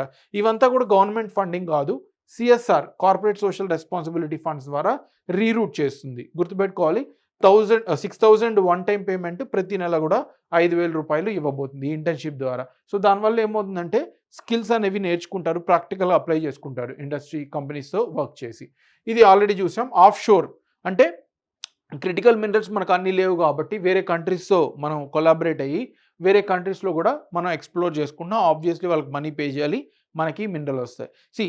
ఆఫ్రికన్ లైక్ కంట్రీస్ వాళ్ళకి టెక్నాలజీ లేదు ఎక్స్ప్లోర్ చేసుకోవడంలో, రిసోర్సెస్ ఉన్నాయి కానీ టెక్నాలజీ లేదు. అక్కడ మనం ఇండియా ఏం ప్లే చేస్తుందంటే ఆ టెక్నాలజీ తీసుకెళ్ళి ఎక్స్ప్లోర్ చేసి వాళ్ళకి మనీ ఇస్తుంది ఆ మినరల్కి, మనకు కూడా మినరల్స్ దొరుకుతాయి. సో ఇది ఉండేలాగా చూసుకుంటుంది అనమాట, right? Next digital public infrastructure అంటే ఆల్రెడీ చూసాం మనం అగ్రికల్చర్ డిస్కస్ చేసే థీమ్ 2 డిస్కస్ చేసేటప్పుడు. ఏంటంటే అందరికీ బెనిఫిట్ అయ్యే డిజిటల్ టెక్నాలజీ లైక్ ఇంటర్నెట్ కానీ ఆధార్ ఇవన్నీ కూడా ఇక్కడ ఎంఎస్ఎంఈస్ వీటన్నిటితో కూడా ఇంటిగ్రేట్ చేయబోతున్నారు, రైట్? నెక్స్ట్ ప్రియారిటీ 5 వచ్చేసరికి మనకి అర్బన్ డెవలప్మెంట్. అర్బన్ పాపులేషన్ 31% ఉన్నారు, ఇప్పుడు ఇంకా గ్రో అవుతూ ఉంది, అర్బనైజేషన్ జరుగుతూ ఉంది. అందుకని గవర్నమెంట్ అర్బనైజేషన్ మీద కూడా సపరేట్ థీమ్ అనేది తీసుకొచ్చింది. అయితే ఆ థీమ్లో వీళ్ళు ఏం చేయబోతున్నారు? First one 10 lakh crore investment అనేది గవర్నమెంట్ ప్రమోట్ చేయబోతుంది, సెంట్రల్ అసిస్టెన్స్, రైట్? 2 lakh, ఇందులో 10 lakh crore ఏదైతే ఉందో ఇన్వెస్ట్మెంట్, అందులో 2.2 lakh crores సెంట్రల్ గవర్నమెంట్ ఇస్తుంది 5 yearsలో. అంటే అర్బన్ ఏరియాస్లో 10 lakh crores ఖర్చు పెట్టబోతుంది. అందులో అంటే 5 yearsలో అందులో central government 2.2 lakh crores central assistance ఇవ్వబోతుంది.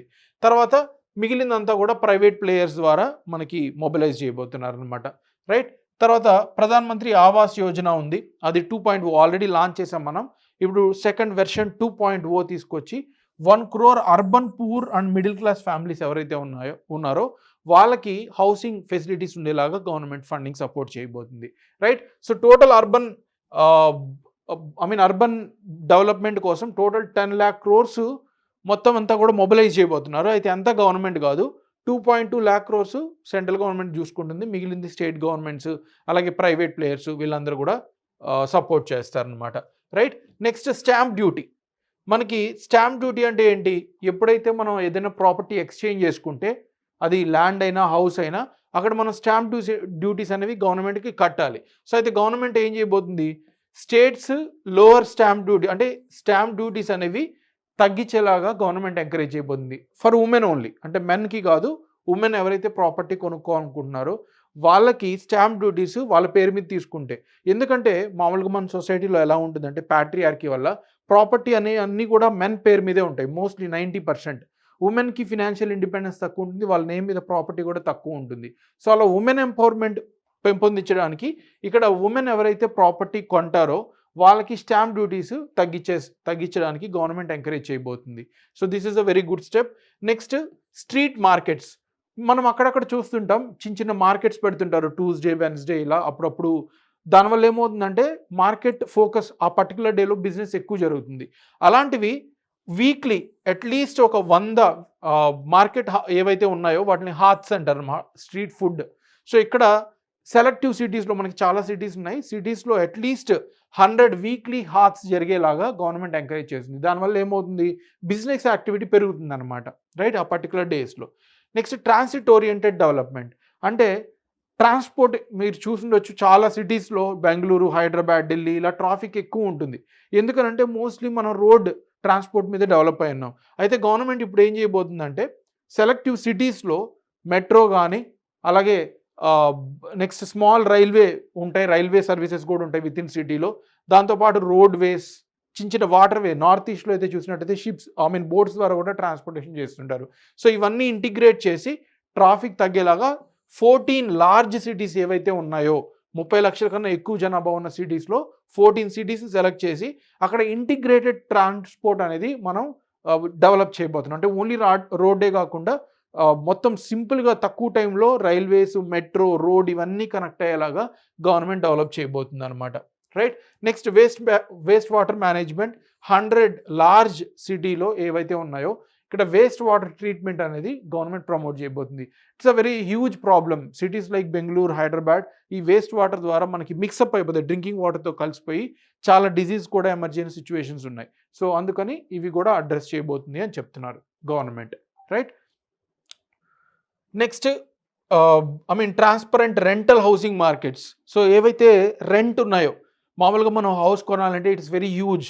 ఇప్పుడు ఒక ఢిల్లీ ఆర్ బెంగళూరు సిటీస్లో మీరు ఇల్లు కొనాలంటే అట్లీస్ట్ 50-60 lakhs అనేది ఈవెన్ ఒక స్మాల్ హౌస్ కూడా రాదు. అందుకని ఏం చేస్తుందంటే గవర్నమెంట్ ఈజీగా రెంటల్ దొరికేలాగా తక్కువ మనీలో గవర్నమెంట్ ఎంకరేజ్ చేయబోతుంది. ఇది ఆల్రెడీ మనం చూసాం, ప్రధాన్ మంత్రి ఆవాస్ యోజన వెర్షన్ 2.0. సో ఇక్కడ 1 crore అర్బన్ పూర్ ఎవరైతే ఉన్నారో వాళ్ళకి గవర్నమెంట్ సపోర్ట్ చేయబోతుంది, హౌసింగ్ ఫెసిలిటీస్ ఉండేలాగా చేయబోతుంది అనమాట. Fine. Next priority 6. Total 9 priorities ఉన్నాయి, మనం స్టార్టింగ్లో చెప్పుకున్నాం. ఇంకా ఇది 6th priority, that is energy security. Power consumption అనేది very basic need, like electricity, gas ఇవన్నీ కూడా మనకి బేసిక్ నీడ్ అనమాట. అయితే ఇప్పుడు ఎనర్జీ మనకి కన్సంప్షన్ ఎలా ఉందంటే మోస్ట్లీ ఫాసిల్ ఫ్యూయల్స్ నుంచి వచ్చేది, అంటే కోల్ బేస్డ్. దానివల్ల ఏమవుతుందంటే కార్బన్ డైఆక్సైడ్, మీథేన్, ఈ గ్యాసెస్ అన్ని రిలీజ్ అయ్యి మనకి క్లైమేట్ చేంజ్ అనేది జరుగుతుంది. అందుకని గవర్నమెంట్ ఇప్పుడు ఏం చేస్తుందంటే రిన్యూబుల్ ఎనర్జీ, సోలార్ కానీ విండ్ కానీ ఇలాంటి వాటి మీద ఫోకస్ చేయబోతుంది అనమాట. దానికి సంబంధించిన ఇనిషియేటివ్స్ ఏం తీసుకొచ్చారో చూద్దాం. ఫస్ట్ న్యూక్లియర్ ఎనర్జీకి సంబంధించినవి. Bharat small reactors, nuclear reactors. ఇప్పుడు మనకి అక్కడక్కడ న్యూక్లియర్ రియాక్టర్స్ ఉన్నాయి. కుడంకులం న్యూక్లియర్ పవర్ ప్లాంట్ కానీ, రైట్, లేకపోతే తారాపూర్ న్యూక్లియర్ పవర్ ప్లాంట్ కానీ, ఇవన్నీ ఏంటంటే చాలా పెద్దవి, చాలా ఎక్కువ ఏరియా కావాలి. వాటి వల్ల కూడా చాలా హార్మ్ఫుల్, ఏదైనా మనకి డిజాస్టర్ జరిగిందంటే హ్యూజ్ ఇంపాక్ట్ ఉంటుంది. అందుకని గవర్నమెంట్ చిన్న చిన్న న్యూక్లియర్ రియాక్టర్స్ కట్టాలనుకుంటుంది. దానివల్ల ఏమవుతుందంటే safe, they are easy to handle and energy కూడా ఎక్కువ ప్రొడ్యూస్ చేయొచ్చు. సో అందుకని ఇక్కడ డిఫరెంట్ పొజిషన్స్, డిఫరెంట్ ప్లేసెస్లో ప్రొడ్యూస్ చేయొచ్చు అనమాట. ఇప్పుడు అంతా ఒకే దగ్గర మహారాష్ట్ర దగ్గర ఉందనుకోండి, దాన్ని ట్రాన్స్పోర్ట్ చేయడానికి చాలా కాస్ట్ అవుతుంది.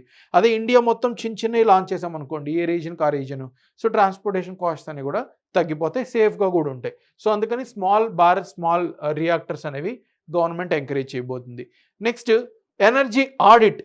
మనకి చాలా వేస్ట్ అవుతుంది. ఇప్పుడు ఎలక్ట్రిసిటీ ఒక దగ్గర నుంచి ఇంకో దగ్గరికి ట్రాన్స్పోర్ట్ చేయాలంటే అక్కడ ఎనర్జీ లాసెస్ చాలా ఉంటాయి. సో ఇక్కడ ఈ ఎనర్జీ ఆడిట్ చేయడం వల్ల, ఆడిట్ అంటే ఏంటంటే అనాలిసిస్ ఆఫ్ యూటిలిటీ, ఎక్కడ వేస్ట్ అవుతుంది, ఎంత కావాలి.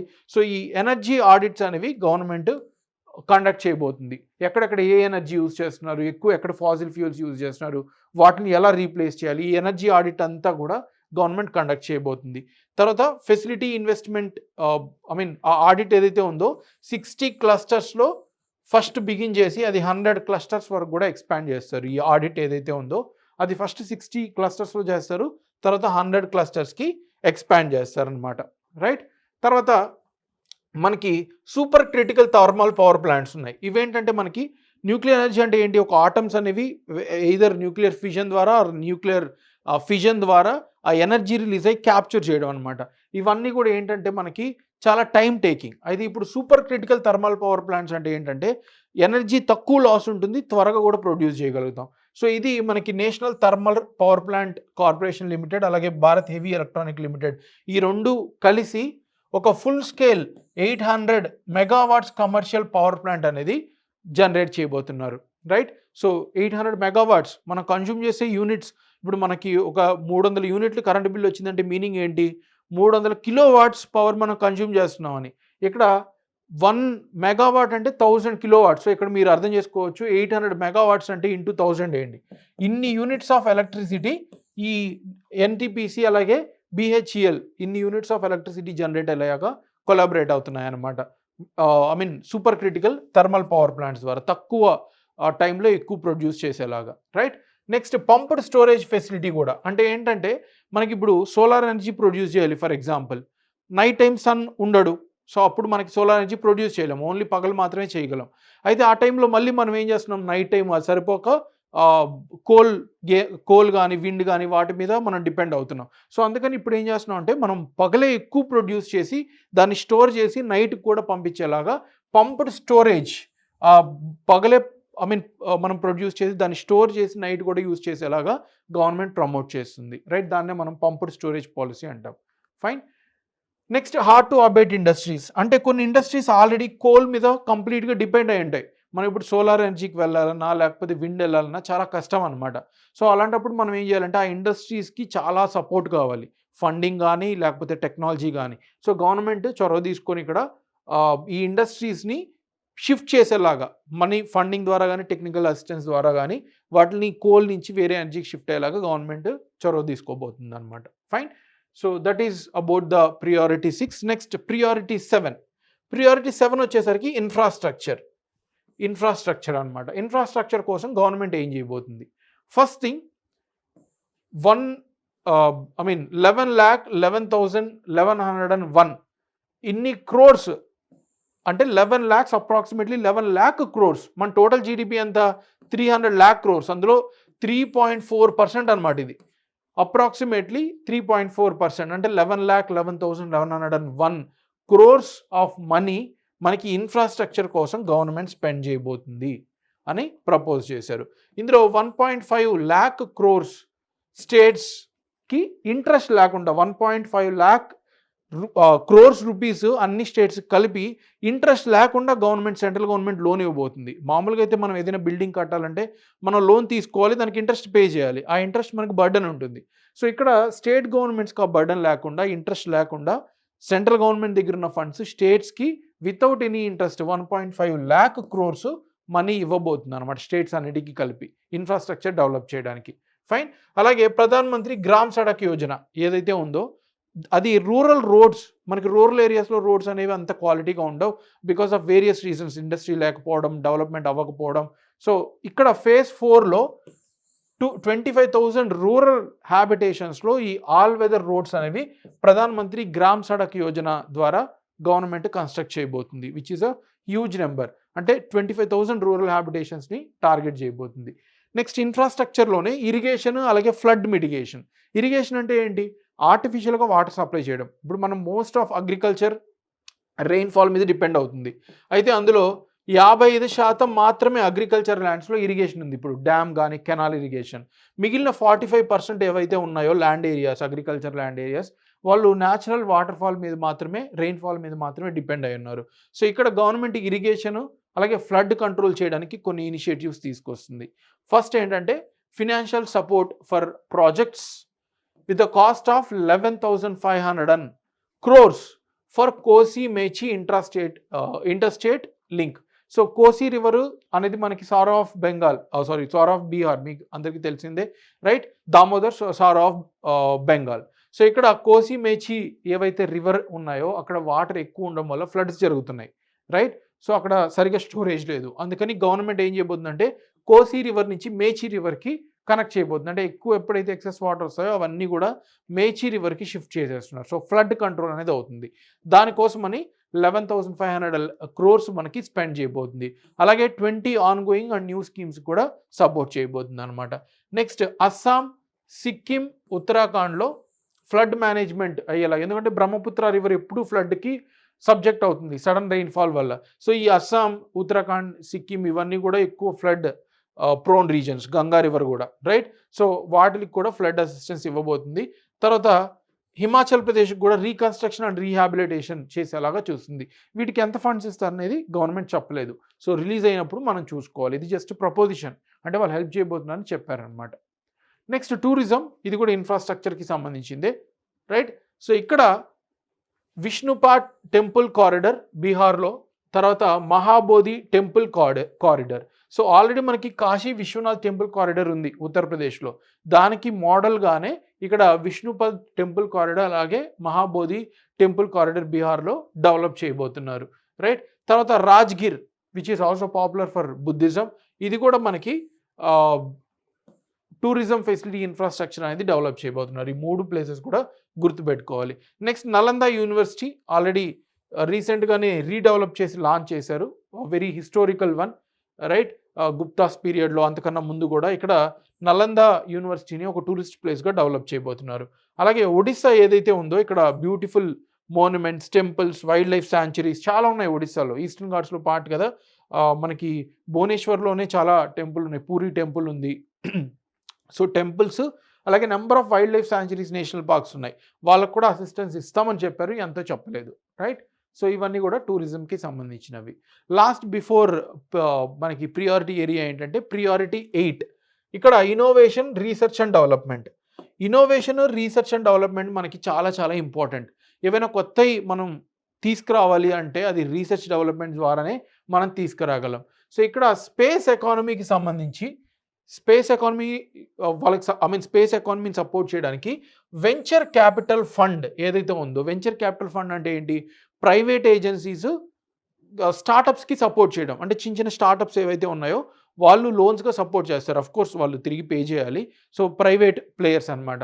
సో దీనికి ఇది ఎక్స్పాండ్ చేయబోతున్నారు. ఈ వెంచర్ క్యాపిటల్ ఫండ్స్ ఏవైతే ఉన్నాయో ఇవి 1000 crore to be setup in the space economy. So space economy కోసం స్పెసిఫికల్గా 1000 కోట్ల మనీ స్పెండ్ చేయబోతున్నారు, అలొకేట్ చేయబోతున్నారు. ఇది నెక్స్ట్ 10 yearsలో 5 times స్పేస్ ఎకానమీ ఎదుగుదల అవుతుంది. ఇప్పుడున్న జీడిపికి ఎంత కంట్రిబ్యూట్ చేస్తుందో అది 5 times నెక్స్ట్ 10 yearsలో డెవలప్ అయ్యేలాగా గవర్నమెంట్ చూస్తుంది. Next Anusandhan national research fund అనేది క్రియేట్ చేయబోతుంది. ఒక ఫండ్ అనేది క్రియేట్ చేయబోతుంది. దాని నేమ్ ఏంటంటే అనుసంధాన్ నేషనల్ రీసెర్చ్ ఫండ్. ఇదేంటంటే రీసెర్చ్ అండ్ డెవలప్మెంట్ ప్రోటోటైప్. ఇప్పుడు మనం ఫర్ ఎగ్జాంపుల్ ఒక బిల్డింగ్ కట్టాలి, ఆ బిల్డింగ్ని ఒక మోడల్ లాగా క్రియేట్ చేయాలి. సో దానికి మనకి రీసెర్చ్ అండ్ డెవలప్మెంట్ కావాలి కొత్త కొత్త టెక్నాలజీతో. సో దానికోసమని ఈ ఫండ్ అనేది government research and development promote చేయడానికి ట్రై చేస్తుంది. Next private sector. మామూలుగా అయితే మనకి గవర్నమెంట్కి చాలా బర్డెన్ ఉంటుంది, ఎందుకంటే స్కీమ్స్కి ఇవ్వాలి, స్టేట్స్కి ఇవ్వాలి, డిఫరెంట్ శాలరీస్ ఇవ్వాలి. సో అందుకని ప్రైవేట్ సెక్టార్ని ఎంకరేజ్ చేసేలాగా 1 lakh crores ప్రైవేట్ ఫండింగ్ ద్వారా తీసుకొస్తాము అని గవర్నమెంట్ చెప్తుంది అనమాట. ఇది కూడా ఇంపార్టెంట్. స్పేస్ ఎకానమీ ఆల్రెడీ చూసాం, 1000 కోట్లు మనీ. నెక్స్ట్ లాస్ట్ ప్రియారిటీ మనకేంటంటే నెక్స్ట్ జనరేషన్. అంటే ఇప్పుడున్న రీఫార్మ్సే కాకుండా నెక్స్ట్ జనరేషన్కి వచ్చే చేంజెస్ మనం కొన్ని తీసుకురావాలి. సో ఆ నెక్స్ట్ జనరేషన్ రీఫార్మ్స్ కూడా గవర్నమెంట్ చేపట్టబోతుంది. అవి ఏంటంటే మనకి ఫస్ట్ ల్యాండ్ రికార్డ్స్ అన్నీ కూడా అర్బన్ ఏరియాస్లో డిజిటలైజ్ చేయబోతున్నారు. సో ఎక్కడ లిటిగేషన్స్ లేకుండా మొత్తం డిజిటలైజేషన్ చేయబోతున్నారు. ఈవెన్ కెడస్ట్రల్ మ్యాప్స్ అంటే మీరు చూసుంటారు కదా, చాలా పేపర్ మీద అంతా ఎప్పుడో పాతి ఉంటాయి. అవన్నీ కూడా డిజిటలైజ్ చేయబోతున్నారు. Not only in urban but also in rural areas. Land registry, ప్రతి ట్రాన్సాక్షన్, ప్రతి కొనుగోలు కూడా మనకి రిజిస్టర్ అయ్యేలాగా గవర్నమెంట్ ఎంకరేజ్ చేయబోతుంది. దీనివల్ల ఏమవుతుందంటే మొత్తం అంతా లీగలైజ్ అయిపోతుంది. ఎవరు కూడా దాన్ని డిస్క్రిపెన్సీగా చూపించలేరు. అలాగే ప్రతి ల్యాండ్కి మనకి భూ ఆధార్, మనకి ఎలా అయితే ఆధార్ ఐడెంటిటీ ఉందో అలాగే ప్రతి ల్యాండ్ పార్సల్కి కూడా భూ ఆధార్ అనేది క్రియేట్ చేయబోతున్నారు అనమాట. దానికి ఓనర్షిప్ కూడా లింక్ చేయబోతున్నారు, right? Including the farmers. And lastly మనకి క్లైమేట్ ఫినాన్స్ అనేది సపోర్ట్ చేయబోతున్నారు. వెరీ జనరిక్, ఇక్కడ డేటా ఏం లేదు. సో జనరల్ థింగ్స్ అనమాట. సో ఇక్కడ క్లైమేట్ ఫినాన్స్ ఎంకరేజ్ చేయబోతున్నారు. ఎఫ్డిఐ అండ్ ఓవర్సీస్ ఇన్వెస్ట్మెంట్స్ ఏవైతే ఉన్నాయో అవి కూడా మనకి మసాలా బాండ్స్ ఉన్నాయి, మీ అందరికి తెలిసే ఉంటుంది. ఇవేంటంటే మనకి మసాలా బాండ్స్ అంటే బేసికల్గా మనకి ఏదైనా కంపెనీస్కి ఫండ్స్ కావాలంటే ఇండియాలోనే బాండ్స్ ఇష్యూ చేసి మనీ తీసుకుంటారు. ఫారిన్లో ఇష్యూ చేస్తే ఆ బాండ్స్ వాళ్ళు డాలర్స్లో పే చేస్తుంటారు యూజువల్లీ. కానీ ఇక్కడ వాళ్ళే రూపీస్లో పే చేయాలి. అంటే వాళ్ళ డాలర్స్ రూపీస్లో కన్వర్ట్ చేసి మన కంపెనీస్, ఇండియా కంపెనీస్లో ఇన్వెస్ట్ చేయొచ్చు. వాళ్ళకి ప్రాఫిట్ వస్తుంది. India obviously is a big market, so అందరికి కూడా ఇష్టంగా ఉంటుంది. సో ఇక్కడ ఇండియన్ రూపీస్లో ఇన్వెస్ట్ చేసేలాగా ఎంకరేజ్ చేయబోతుంది. అంటే conversation, dollars to rupees conversation risk ఏదైతే ఉందో అది ఫారినర్సే బేర్ చేస్తారనమాట. అలాగే national pension scheme Vatsalya for children.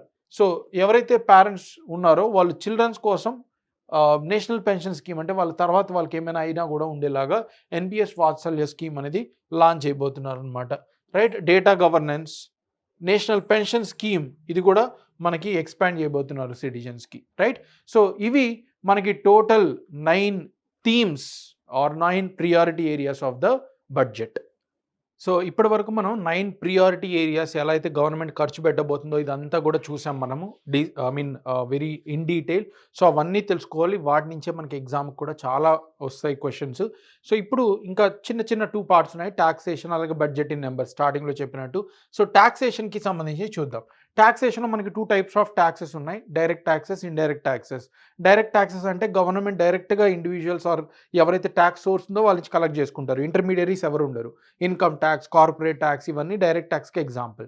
Indirect tax అంటే ఏంటి? మనకి డైరెక్ట్ గవర్నమెంట్ సోర్స్ నుంచి కలెక్ట్ చేసుకోలేదు. మధ్యలో వేరే ఎవరో ఉంటారు. ఫర్ ఎగ్జాంపుల్ ఇప్పుడు మీరు గూడ్ ఏదైనా కొనుక్కోండి, చాక్లెట్, పెన్ ఏదైనా. సో అది మీరు డైరెక్ట్ గవర్నమెంట్‌కి పే చేయరు. సెల్లర్‌కి ఎవరైతే ఉన్నారో వాళ్ళకి పే చేస్తారో, వాళ్ళు ఇన్ టర్న్ గవర్నమెంట్‌కి పే చేస్తారు. సో అవి మనకి ఇండైరెక్ట్ ట్యాక్సెస్. సో ఇవి చూద్దాం టాక్సెస్‌కి సంబంధించిన డీటెయిల్స్. ఫస్ట్ ఈ గ్రాఫ్ చూసినట్టయితే ట్రెండ్ ఇన్ ట్యాక్స్ రిసీట్స్. అంటే రిసీట్ అంటే స్టార్టింగే చూసాం. గవర్నమెంట్‌కి ఏవైతే మనీ వస్తున్నాయో అయితే అందులో రెవెన్యూ ఉంటది. అంటే ఓన్లీ వన్ వే మళ్ళీ తిరిగి పే చేయాల్సిన అవసరం లేనివి. రైట్? సో టాక్స్ రిసీట్స్ అనేవి it's like a revenue receipts for government. ఇది as a percentage of GDP చెప్పాడు. మన టోటల్ జీడీపీ ఎంత దగ్గరగా 300 lakh crores ఉంది. టోటల్ పెర్ ఇయర్ మనం జనరేట్ చేసే జీడీపీ. అందులో మన ట్యాక్స్ ఎంత ఉందంటే రిసీట్ అంటే ఎంత మనీ వస్తుందంటే 11.8%. వెరీ వెరీ ఇంపార్టెంట్, ఎగ్జామ్‌కి ఖచ్చితంగా అడుగుతారు.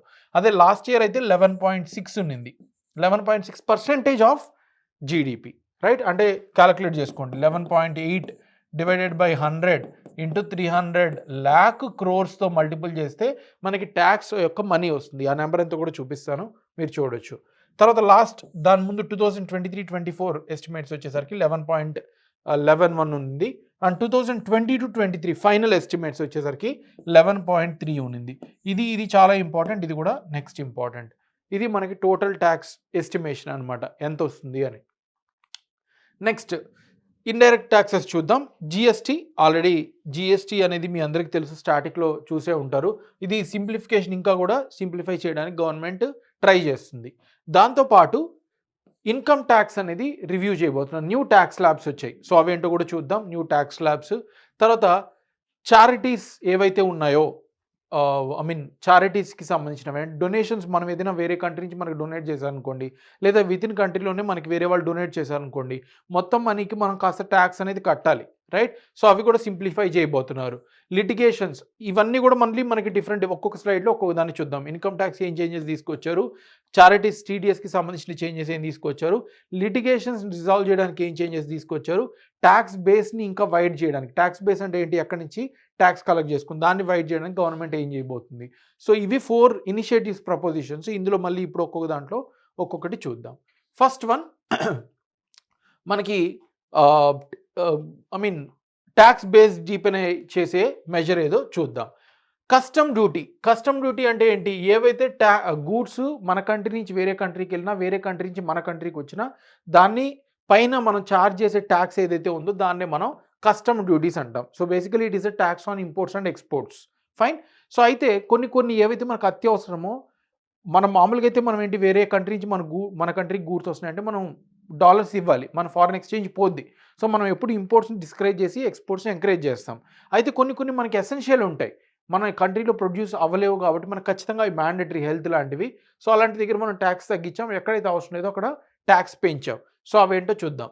3 క్యాన్సర్ డ్రగ్స్ ఏవైతే ఉన్నాయో వాటికి కస్టమ్ డ్యూటీ అనేది తగ్గించారు. ఈ 3 క్యాన్సర్ డ్రగ్స్ ఏవైతే ఉన్నాయో ఆ నేమ్స్, సైంటిఫికల్ నేమ్స్ ఒకసారి చూసుకోండి. Pronunciation is a little bit difficult. Anyway ఈ 3 డ్రగ్స్ ఏవైతే ఉన్నాయో వాటికి మనకి కస్టమ్ డ్యూటీస్ తగ్గించారు. ఈవెన్తో మన కంట్రీలో ప్రొడ్యూస్ అవ్వట్లేదు, ఇంపోర్ట్ చేసుకున్నాం, కానీ అవి క్యాన్సర్ ట్రీట్మెంట్కి ఇంపార్టెంట్ కాబట్టి వీటికి కస్టమ్ డ్యూటీస్ అనేవి తగ్గించారనమాట.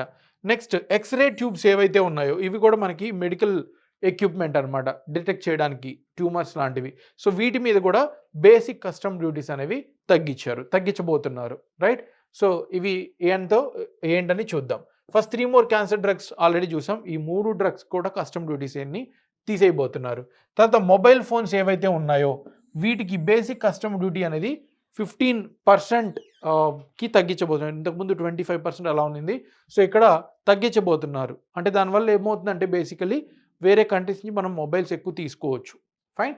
సో ఇక్కడ చార్జర్ కానీ మొబైల్ ఫోన్ వాటికి సంబంధించిన వాటి మీద ట్యాక్స్ తగ్గించబోతున్నారు, కస్టమ్ డ్యూటీ అనేది తగ్గించబోతున్నారు. నెక్స్ట్ గోల్డ్ అండ్ సిల్వర్ కూడా మనకి చీప్ అవ్వబోతుంది. ఎందుకనంటే కస్టమ్ డ్యూటీ అనేది 6%కి తగ్గించారు. గోల్డ్ మీద, ప్లాటినం మీద అయితే 6.4%కి తగ్గించారు. ఇంతకుముందు మోర్ దెన్ 12% ఉంది. సో అది కూడా ఇప్పుడు తగ్గించబోతున్నారు. సో దానివల్ల ఏమవుతుందంటే గోల్డ్, సిల్వర్ అనేది మనకి చీప్ అవ్వబోతుంది. Fine. Next shrimp and fish feeds ఏవైతే ఉన్నాయో, షింప్ కానీ ఫిష్ ఫీడ్స్ వేరే యానిమల్స్కి మనం ఫోటోగా యూజ్ చేస్తుంటాం, అవి కూడా మనం బేసిక్ కస్టమ్ డ్యూటీస్ తగ్గించబోతున్నాం అనమాట. రైట్. దానివల్ల మనకేమవుతుందంటే ఎక్స్పోర్ట్స్ ఎక్కువ ఎంకరేజ్ అవుతాయి. కస్టమ్ డ్యూటీ అంటే ఇంపోర్ట్స్ మీదే కాదు, ఎక్స్పోర్ట్స్ మీద కూడా. సో అది కూడా మనకి తగ్గించబోతున్నారు అనమాట. రైట్. నెక్స్ట్ మనకి క్యాపిటల్ గూడ్స్ ఏవైతే ఉన్నాయో, క్యాపిటల్ గూడ్స్ అంటే ఏంటి, ఏవైతే గూడ్స్ మళ్ళీ వేరే గూడ్ని ప్రొడ్యూస్ చేయడానికి యూజ్ చేస్తాము. ఫర్ ఎగ్జాంపుల్ టైర్ ఉంది, అది కార్ ప్రొడ్యూస్ చేయడానికి మనం యూజ్ చేస్తాము. It is a capital good. So ఇక్కడ క్యాపిటల్ గూడ్స్ అనేవి మనకి సోలార్ ప్యానల్స్, సోలార్ సెల్స్కి సంబంధించింది మనం ట్యాక్స్ తగ్గించబోతున్నాం, ఎగ్జామ్ చేయబోతున్నాం కంప్లీట్గా. సో దానివల్ల ఏమవుతుంది, మనకి ఎనర్జీ ఆ ఎక్విప్మెంట్ ఏదైతే ఉందో అది మన ఇండియాలో ప్రొడ్యూస్ అవుతుంది అనమాట. నెక్స్ట్ 25 క్రిటికల్ మినరల్స్ ఏవైతే ఉన్నాయో, మనం రికగ్నైజ్ చేసిన critical minerals which is very important for economy, వాటిలన్నిటి మీద కూడా మనకి కస్టమ్ డ్యూటీస్ అనేది తీసేయబోతున్నారు. ఫైన్. నెక్స్ట్ కొన్నిటికి కస్టమ్ డ్యూటీస్ అనేవి పెంచబోతున్నారు. ఫైన్. సో ఇది already basic custom duty, x-ray వాటికి తగ్గించేసాం. ఇక్కడ అమ్మోనియం నైట్రేట్ ఏదైతే ఉందో, ఇది ఇక్కడ కస్టమ్ డ్యూటీ అనేది 7.5 నుంచి 10%కి పెంచబోతున్నారు. ఎందుకంటే ఈ అమ్మోనియం నైట్రేట్ ఏదైతే ఉందో అది హార్మ్ఫుల్, ఇండస్ట్రీలో యూజ్ చేస్తుంటారు, అది హెల్త్కి హార్మ్ఫుల్. రైట్. సో అందుకని దీన్ని బేసిక్ కస్టమ్ డ్యూటీ ఇంక్రీజ్ చేస్తున్నారు. అలాగే ప్లాస్టిక్ వాడకం కూడా తగ్గించడానికి పీవీసీ ఫ్లెక్స్ బ్యానర్స్ ఏవైతే ఉన్నాయో అవి 10% ఉండేది 25% కస్టమ్ డ్యూటీ చేస్తున్నారు. సో ఇప్పుడు ఎవరైనా ఇంపోర్ట్ చేసుకోవాలన్నా, ఎక్స్పోర్ట్ చేసుకోవాలన్నా ఎక్కువ పే చేయాలి. సో దానివల్ల ఏమవుతుందంటే ప్లాస్టిక్ యూటిలిటీ తగ్గిపోతుంది అనమాట. నెక్స్ట్ టెలికామ్ ఎక్విప్మెంట్ ఏదైతే ఉందో అది కూడా మనం ఇంక్రీజ్ చేయబోతున్నాం. సో దానివల్ల ఏమవుతుందంటే టెలికామ్ ఎక్విప్మెంట్ మీద బేసిక్ కస్టమ్ డ్యూటీ పెంచడం వల్ల మనకి ఆ ఎక్విప్మెంట్ మనమే ప్రొడ్యూస్ చేసుకుంటాం, వేరే కంట్రీస్ నుంచి తీసుకోకుండా. అలాగే గవర్నమెంట్కి కూడా రెవెన్యూ వస్తుంది. ఫైన్. సో అవి మనకి ఇండైరెక్ట్ ట్యాక్సెస్. నెక్స్ట్ డైరెక్ట్ ట్యాక్సెస్కి సంబంధించిన చేంజెస్ చూద్దాం. ఫస్ట్ వన్, ఈ లిటిగేషన్ అనేది తగ్గించడానికి గవర్నమెంట్ న్యూ ట్రిబ్యునల్స్, వివాద్ సే విశ్వాస్ స్కీమ్ ఉంది. మనకి వివాద్ సే విశ్వాస్ స్కీమ్ ఏంటంటే బేసికల్గా ఎవరైతే ఆల్రెడీ ఇన్కమ్ ట్యాక్స్ కట్టకుండా డిలే చేస్తుంటారో ఆ డిస్ప్యూట్స్ ఏవైతే ఉన్నాయో వాటిలన్నింటినీ త్వరగా కంప్లీట్ చేయడానికి లాంచ్ చేసిన స్కీమ్. సో ఇది మనకి వన్ ఆఫ్ ద ఆబ్జెక్టివ్స్. తర్వాత revenue for funding and welfare schemes, ఈ డైరెక్ట్ ట్యాక్సెస్ ద్వారా కొంచెం పెంచి ఆ రెవెన్యూ ఏదైతే వస్తుందో అది సోషల్ వెల్ఫేర్ కోసం మేము యూజ్ చేయబోతున్నాం అని చెప్తుంది. అలాగే 58% ఆఫ్ కార్పొరేట్ ట్యాక్స్ ఏదైతే ఉందో 2023 మనం రీలాంచ్ చేసిన 2023లో కొత్త ప్లాన్ తీసుకొచ్చాం దేనికి, కార్పొరేట్ ట్యాక్స్ కానీ ఇన్కమ్ ట్యాక్స్ కానీ. సో అందరూ కూడా రీసింప్లిఫైడ్ ట్యాక్స్ రిజిమ్ అడాప్ట్ చేసుకున్నారు పాతది కాకుండా, which is a good sign. అలాగే 2/3 ట్యాక్స్ పేయర్స్ ఎవరైతే ఉన్నారో, అంటే మోర్ దెన్ 65%, 67% కొత్త ట్యాక్స్ రిజిమ్ తీసుకున్నారు అనమాట. పాతది డిస్కార్డ్ చేసి కొత్తది తీసుకున్నారు. Fine. So personal tax, income tax కూడా ఏవైతే ఉన్నాయో ఇవి కూడా చేంజెస్ తీసుకొచ్చారు. ఫస్ట్ ఏంటంటే 0 to 3 lakhs మనకి ఎవరైతే ఇన్కమ్ ఎర్న్ చేస్తున్నారో వాళ్ళు ఏ ట్యాక్స్ కూడా పే చేయని అవసరం లేదు. తర్వాత 3 to 7 lakhs ఎవరైతే ఎర్న్ చేస్తున్నారో వాళ్ళు 5% ట్యాక్స్ కట్టాలి. రైట్. తర్వాత 7 to 10 lakhs ఎవరైతే ఎర్న్ చేస్తున్నారో, ఫర్ ఎగ్జాంపుల్ 10 lakhs ప్యాకేజ్ ఉందనుకోండి, వాళ్ళకి 0 to 3 lakhs వాళ్ళ ఇన్కమ్ 0, 10 lakhsలో 3 lakhs వరకు ఏ ఇన్కమ్ ట్యాక్స్ ఉండదు. తర్వాత ఇంకా మిగిలిందంతా 7 lakhs మిగిలి ఉన్నాయి. మళ్ళీ 3 నుంచి 7 lakhs ఏదైతే ఉందో వాళ్ళకి 4 lakhs, ఈ 4 lakhsకి 5% గవర్నమెంట్ కలెక్ట్ చేసుకుంటుంది. ఇంకా మిగిలిందంతా 3 lakhs, దానికి 10%. సో ఇన్కమ్ ట్యాక్స్ అనేది ఓవరాల్ ఇన్కమ్ మీద ఛార్జ్ చేయరు. It is it stages. 0 to 3 lakhsకి ఒక ఇన్కమ్ ట్యాక్స్ ఉంటుంది. సో మీ సాలరీ 10 lakh ఉంటే 10 lakhsకి 10% వేయరు, అంటే 1 lakh కలెక్ట్ చేసుకోరు. ఇవి stages. 0 to 3 lakhs me incomes tax ఉండదు అనమాట. సో బేసికలీ 3 to 7 మీరు 5 పే చేస్తారు, 7 to 10 మీరు 10 పే చేస్తారు అనమాట. నెక్స్ట్ 10 to 12 lakhs ఉంటే 15%, 12 to 15 ఉంటే 20%, 15 lakhs కన్నా ఎక్కువ ఉంటే 30%. ఇవి మనకి న్యూ ట్యాక్స్ రెజ్యూమ్. అలాగే ఇక్కడ మీ శాలరీలో కొంత మీరు ట్రాన్స్పోర్టేషన్కి, ఆయిల్కి, వీటిలన్నిటికీ యూజ్ చేస్తారు. అందుకోసమని గవర్నమెంట్ స్టాండర్డ్ డిడక్షన్, అంటే మీ ఇన్కమ్ టోటల్ 10 లక్షలు ఉంటే అందులో ఇంతకుముందు 50,000కి ట్యాక్స్ అడిగేది కాదు. అయితే ఇప్పుడు 75,000 వరకు ట్యాక్స్ అడగదు. అంటే మీ ఖర్చులకి రెగ్యులర్ ఖర్చులు ఉంటాయి కాబట్టి దాన్ని స్టాండర్డ్ డిడక్షన్ అంటాం. సేమ్ అలాగే పెన్షన్ ద్వారా ఫండ్స్ ఏవైతే వస్తున్నాయో వాటికి కూడా ఇంతకుముందు స్టాండర్డ్ డిడక్షన్ 15,000 వరకు ట్యాక్స్ ఎగ్జంప్షన్ ఇచ్చేది. అంటే 15,000కి ట్యాక్స్ కట్టనవసరం లేదు. కానీ ఇప్పుడు 25,000 వరకు 25,000 వరకు మీరు ఏ పేమెంట్ ట్యాక్స్ కట్టనవసరం లేదు. దీనివల్ల 17,500 రూపాయలు సేవింగ్స్ అనేవి అవుతాయి ఈ పెంచడం వల్ల. Okay, right. నెక్స్ట్ ఈ ట్యాక్సెస్ అనేవి సింప్లిఫై చేయబోతున్నారు. మనం డైరెక్ట్ ట్యాక్సెస్లో చూస్తున్నాం. ఈ tax to tax exemption regimes ఏవైతే ఉన్నాయో మనకు అంత డీటెయిల్ అవసరం లేదు. ఈ 2 ట్యాక్స్ రెజిమ్స్ని సింప్లిఫై చేసి చారిటీస్ ఎవరైతే రిసీవ్ చేసుకుంటారో వాళ్ళు 2 ట్యాక్స్ రెజిమ్స్ ఉన్నాయి, వాటిని మెర్జ్ చేసి సింగిల్ వన్గా చేయబోతున్నారు. అలాగే tax deduction at source, income ట్యాక్స్కి ట్యాక్స్ డిడక్షన్ ఎట్ సోర్స్కి డిఫరెన్స్ తెలియాలి. ఇన్కమ్ ట్యాక్స్ అంటే ఏంటి? మీరు ఎర్న్ చేసే మనీ మీద. టీడీఎస్ అంటే మీరు ఎర్న్ చేయకముందే స్టార్టింగే గవర్నమెంట్ మీకు ఎవరైతే శాలరీ పే చేస్తున్నారో వాళ్ళ దగ్గర మీ శాలరీలో కాస్త తీసేసుకుంటుంది. గవర్నమెంట్కి రెవెన్యూ జనరేట్ అవుతుంది, ముందే డబ్బులు కలెక్ట్ చేసుకోవచ్చు, ప్లస్ ట్యాక్స్ నుంచి మీరు తప్పించుకోలేరు అనమాట లాస్ట్లో. సో అందుకని ముందే కలెక్ట్ చేసుకుంటుంది, దాన్ని టీడీఎస్ అంటాం. ఇది 5% ఉండేది, ఇప్పుడు 2%గా మనం చేయబోతున్నాం అనమాట టీడీఎస్, రైట్. సో తర్వాత మ్యూచువల్ ఫండ్స్ ఏవైతే ఉన్నాయో, మ్యూచువల్ ఫండ్స్ అంటే ఏంటి? 3-4 కంపెనీ యొక్క స్టాక్స్ ఏవైతే ఉన్నాయో కలిపి కొండం. ఇవి 20% టీడీఎస్ అనేది మనకి రీపర్చేస్ ద్వారా మనకి 20% టీడీఎస్ అనేది తగ్గించారు. ఇంతకుముందు ఎక్కువే ఉంది, సో ఇప్పుడు 20కి చేశారు. Next TDS on e commerce ఏవైతే ఉన్నాయో, ఈ కామర్స్ అమెజాన్, ఫ్లిప్కార్ట్, అవి ఇంతకుముందు టీడీఎస్ వాళ్ళు 1% కట్ చేసుకునే వాళ్ళు ఇప్పుడు 0.1% మాత్రమే గవర్నమెంట్ కట్ చేసుకుంటుంది. నెక్స్ట్ టీడీఎస్ డిలే, ఎవరైతే ఇప్పుడు మీరు ఒక కంపెనీ ఏలో వర్క్ చేస్తున్నారు అనుకోండి, ఆ కంపెనీ ఏ గవర్నమెంట్కి పే చేయాలి, మీ శాలరీ నుంచి ఆ కంపెనీ తీసుకుంటుంది. అయితే అది కానీ డిలే చేస్తే దాన్ని ఇంతకుముందు ఏంటంటే క్రిమినల్ అఫెన్స్గా ఉండేది, టైంకి పే చేయాలి, కానీ ఇప్పుడు అది డీక్రిమినలైజ్ చేసేసారు. ఫైన్, అంటే ఈజీగా బిజినెస్ చేసేలాగా ప్రమోట్ చేస్తున్నారు అనమాట. నెక్స్ట్ రీఅసెస్మెంట్, ఇంతకుముందు ఏంటంటే మనకి ఒక సర్టైన్ లెవెల్, ఒక టైం దాటాక దాన్ని రీఅసెస్మెంట్ చేయరు అనమాట. అంటే మీరు ట్యాక్స్ కట్టకపోయినా కూడా మీ మీద కేసు ఫైల్ చేసి దాన్ని అంతా తీసుకునేలాగా చేసేవాళ్ళు. అయితే ఇప్పుడు ఏం చేస్తున్నారు అంటే 3 to 5 years, అంటే ఇప్పుడు ఇంతకుముందు 3 years వరకే మీరు 3 years దాటాక మీకు ఇంకా దాని గురించి ఆలోచించారనమాట, ఆ కేసు తీసుకురారు. కానీ ఇప్పుడు 5 years వరకు, ఎందుకంటే లిటిగేషన్ని తప్పించుకోకుండా ఉండడానికి 5 years వరకు చేశారు. అయితే ఆ ఇన్కమ్ అనేది 50 lakhs కన్నా ఎక్కువ ఉండాలి. ఇప్పుడు మీ ఇన్కమ్ 40 lakhs ఉందనుకోండి, లిటిగేషన్లో ఉన్నారనుకోండి, 3 years దాటాక మీ ఆ కేసు తీసుకురావడానికి లేదు, మీరు ఇంకా out of the litigation.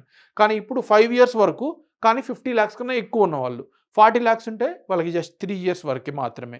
So మీరు ట్యాక్స్ నెట్ ఆ లిటిగేషన్స్ ఏవైతే ఉన్నాయో 3 సంవత్సరాల తర్వాత మిమ్మల్ని అసలు లిటిగేషన్లోకి తీసుకురారనమాట. సేమ్ ఇక్కడ సెర్చ్ కేసెస్ ఎవరైతే ఉన్నాయో, డైరెక్ట్గా ఇన్కమ్ ట్యాక్స్ డిపార్ట్మెంట్ వచ్చి సెర్చ్ చేస్తుంది బిజినెస్లో. సో అవి మనకి ఇంతకుముందు 10 years ఉంటే ఇప్పుడు 6 yearsకి తగ్గించారు బిజినెస్ కార్పొరేట్స్కి. So it is a ease of doing business. Next capital gains tax. Capital gain tax అంటే ఏంటి? మీరు ఒక హౌస్ ప్రాపర్టీ ఏదైనా కొన్నారనుకోండి, ల్యాండ్ కొన్నారనుకోండి, అది ఇప్పుడు 10 లక్షలకు కొనింది, నెక్స్ట్ 1 yearలో మార్కెట్ వల్ల, అంటే దాని డిమాండ్ పెరగడం వల్ల 20 లక్షలు అయిపోయింది. సో ఆ ఎక్స్ట్రా ప్రాఫిట్ ఏదైతే మీరు గెయిన్ చేశారో అమ్మడం వల్ల, దాన్ని క్యాపిటల్ గెయిన్స్ అంటాం. సో దానికి గవర్నమెంట్ క్యాపిటల్ గెయిన్ ట్యాక్స్ తీసుకుంటుంది, మీ ప్రాఫిట్ పెరిగింది కాబట్టి ఆ ల్యాండ్ మీద. సో అందుకని ట్యాక్స్ కలెక్ట్ చేసుకుంటుంది. సో అది మనకి ఇప్పుడు లిటిగేషన్ అనేది తగ్గిస్తుంది అనమాట. ఆ క్యాపిటల్ గెయిన్ ట్యాక్స్ ఏదైతే ఉందో అది తగ్గించబోతుంది. షార్ట్ టర్మ్ గెయిన్స్ ఏవైతే ఉన్నాయో, అంటే less than 1 year, అంటే కొన్ని వితిన్ 3-4 monthsలో, అంటే 1 year కన్నా తక్కువ ఉంటే షార్ట్ టర్మ్ అంటాం మనం. సో 1 year కన్నా తక్కువ మీరు అమ్మినప్పుడు మీకు కానీ ప్రాఫిట్ వస్తే 20% ట్యాక్స్ గవర్నమెంట్ కలెక్ట్ చేయబోతుంది 1 year లోపలే. ఫర్ ఎగ్జాంపుల్ ఇప్పుడు ఒక ల్యాండ్ కొన్నాను 10 లక్షలు, ఒక 6 months తర్వాత అమ్ముతుంటే అది 20 lakhsకి అమ్మాను. ఆ 10 lakhs ప్రాఫిట్ ఏదైతే ఉందో అందులో 20%, అంటే మనకి 2 lakhs రూపీస్ గవర్నమెంట్ తీసేసుకోబోతుంది అనమాట. సో మీకు వచ్చే ప్రాఫిట్ 8 lakhs. అలాగే long term capital gains tax ఏదైతే ఉందో దానికి 1 year దాటాక 12.5% ట్యాక్స్ మాత్రం కలెక్ట్ చేసుకుంటుంది. అయితే మీ క్యాపిటల్ గెయిన్స్ ట్యాక్స్ అనేది 1.25 lakh ఉంటే పెర్ ఇయర్ దాన్ని కలెక్ట్ చేసుకోదు, గవర్నమెంట్ ట్యాక్స్గా తీసుకోదు అనమాట. ఫర్ ఎగ్జాంపుల్ ఇప్పుడు నేను 10 లక్షలకు కొని 1 yearకి అది 11,25,000 అయింది. సో దాన్ని గవర్నమెంట్ ఆ 1,25,000 వరకు ఏ ట్యాక్స్ కూడా తీసుకోదు. సో 15 లక్షలు అయింది అనుకోండి, ఫస్ట్ 1,25,000 గవర్నమెంట్ ఏ ట్యాక్స్ కలెక్ట్ చేసుకోదు, మిగిలిన 3,75,000కి మాత్రమే గవర్నమెంట్ క్యాపిటల్ గెయిన్స్ ట్యాక్స్ తీసుకుంటుంది. సో దానివల్ల ఏమవుతుందంటే ప్రాపర్టీ ఎక్స్చేంజ్ అనేది జరుగుతుంది అనమాట. Next Angel tax. ఎవరైతే ప్రైవేట్ కార్పొరేట్స్ కొత్త బిజినెస్ ఎంఎస్ఎంఈస్కి సపోర్ట్ చేస్తున్నారో ఆ ట్యాక్స్ మనం అబాలిష్ చేయబోతున్నాం కంప్లీట్గా. అంటే దానివల్ల ఏమవుతుంది, ఎక్కువ ఎంఎస్ఎంఈస్కి సపోర్ట్ చేయడానికి గవర్నమెంట్ ఎంకరేజ్ చేస్తుంది. నెక్స్ట్ సేఫ్ హార్బర్ రూల్స్ అంటే ఏంటంటే బేసికల్గా కొన్ని రూల్స్ ఉంటాయి ఇన్కమ్ ట్యాక్స్, కార్పొరేట్ ట్యాక్స్లో. అవి ఎవరైతే ఫాలో అయ్యారో వాళ్ళని ఒకవేళ ఏదైనా లిటిగేషన్ జరిగినా కూడా, ట్యాక్స్ మిస్లీనియస్ జరిగినా కూడా వాటిని ఏం చేయరు అనమాట వాళ్ళు. కానీ ఈ రూల్స్ బేసిక్ రూల్స్ అనమాట ఇవి. ఈ రూల్స్ ఫాలో అయ్యి ఒకవేళ మీరు ట్యాక్స్ ఎవేషన్ వేరే ఏమైనా మిస్క్రిపెన్సీస్ జరుగున్నా కూడా వాళ్ళని జైలు కానీ లీగల్ ఇష్యూస్ కానీ పిలవరు అనమాట, రైట్. అలాగే కార్పొరేట్ ట్యాక్స్ ఏవైతే ఉన్నాయో ఫారిన్ కంపెనీస్కి ఇంతకుముందు 40% ఉంటే ఇప్పుడు 35% కార్పొరేట్ ట్యాక్స్ కలెక్ట్ చేసుకుంటుంది. దానివల్ల ఏమవుతుందంటే ఎక్కువ కంపెనీస్ ఇండియాకి రావడానికి ఛాన్స్ ఉంది. ఫైన్. వివాద్ సే విశ్వాస్ ఆల్రెడీ స్కీమ్ చూసాం మనం, రైట్. నెక్స్ట్ మనకి మానిటరీ ట్యాక్స్ డిస్ప్యూట్స్ ఏవైతే ఉన్నాయో 60 lakhs వరకు మీరు డైరెక్ట్గా ట్రిబ్యునల్కి వెళ్ళొచ్చు. మనకి ట్రిబ్యునల్స్ ఉంటాయి, హైకోర్టు, సుప్రీంకోర్టు ఉంటుంది. మీరు డైరెక్ట్గా సుప్రీంకోర్టుకి వెళ్ళాలంటే మినిమం లిటిగేషన్ 5 crore ఉండాలి. హైకోర్టుకి వెళ్ళాలంటే మినిమం 2 crores లిటిగేషన్ ఉండాలి. ఇంకా ట్రిబ్యునల్స్కి వెళ్ళాలంటే అట్లీస్ట్ 60 lakh మినిమం లిటిగేషన్లో ఉండాలి. అంతకన్నా తక్కువ ఉంటే లోకల్ కోర్ట్స్లో మీరు ఫైల్ చేసుకోవచ్చు. సేఫ్ హార్బర్ రూల్స్ కూడా ఆల్రెడీ చూసాం. నౌ బడ్జెట్ మనకి ట్యాక్స్ గవర్నమెంట్కి ఎక్కడి నుంచి వస్తుంది, ఎక్కడికి వెళ్తుంది? ఇది రీసెంట్గా టీఎస్పిఎస్సి గ్రూప్ 3లో కూడా అడిగారు. మనకి గ్రూప్ 3 పేపర్, ఎకానమీ పేపర్లో లార్జెస్ట్ ఫార్మ్స్ ఎక్కడి నుంచి గవర్నమెంట్ రిసీవ్ చేసుకుంటుంది అని. సో ఇక్కడ ఎక్కడి నుంచి గవర్నమెంట్కి రూపీ వస్తుంది, గవర్నమెంట్కి గవర్నమెంట్ నుంచి ఎక్కడికి ఎక్స్పెండిచర్ వెళ్తుంది, ఇది చెప్తుంది టోటల్ పర్సంటేజ్లో. మనకి టోటల్ ₹1 వస్తుంటే అందులో 25 పైసలు అప్పుగానే తెచ్చుకుంటున్నాం. బారోయింగ్స్ అండ్ లియబిలిటీస్, అంటే అప్పు తెచ్చుకోవడంలోనే మనకి ఎక్కువ కాంట్రిబ్యూషన్ ఉంది, 27%. తర్వాత ఇన్కమ్ ట్యాక్స్, ఇదేంటి మనకి రెవెన్యూ, గవర్నమెంట్ ఎవరికి మళ్ళీ తిరిగి పే చేయని అవసరం లేదు, ఇది 19% ఉంది. నెక్స్ట్ జిఎస్టీ 18% ఉంది, ఇది కూడా గవర్నమెంట్కి రెవెన్యూ. కార్పొరేట్ ట్యాక్స్ 17% ఉంది. నెక్స్ట్ నాన్ ట్యాక్స్ రిసీట్స్ అంటే ఫీజు, రిజిస్ట్రేషన్, స్టాంప్ డ్యూటీస్, ఇవన్నీ కూడా 9% ఉంది. Next union excise duty. Excise duty అంటే ఏంటి? Tax collected on production of goods and service, goods specifically, right. ఇది మనకి 5% ఉంది. నెక్స్ట్ వచ్చేసరికి కస్టమ్ డ్యూటీ 4% ఉంది.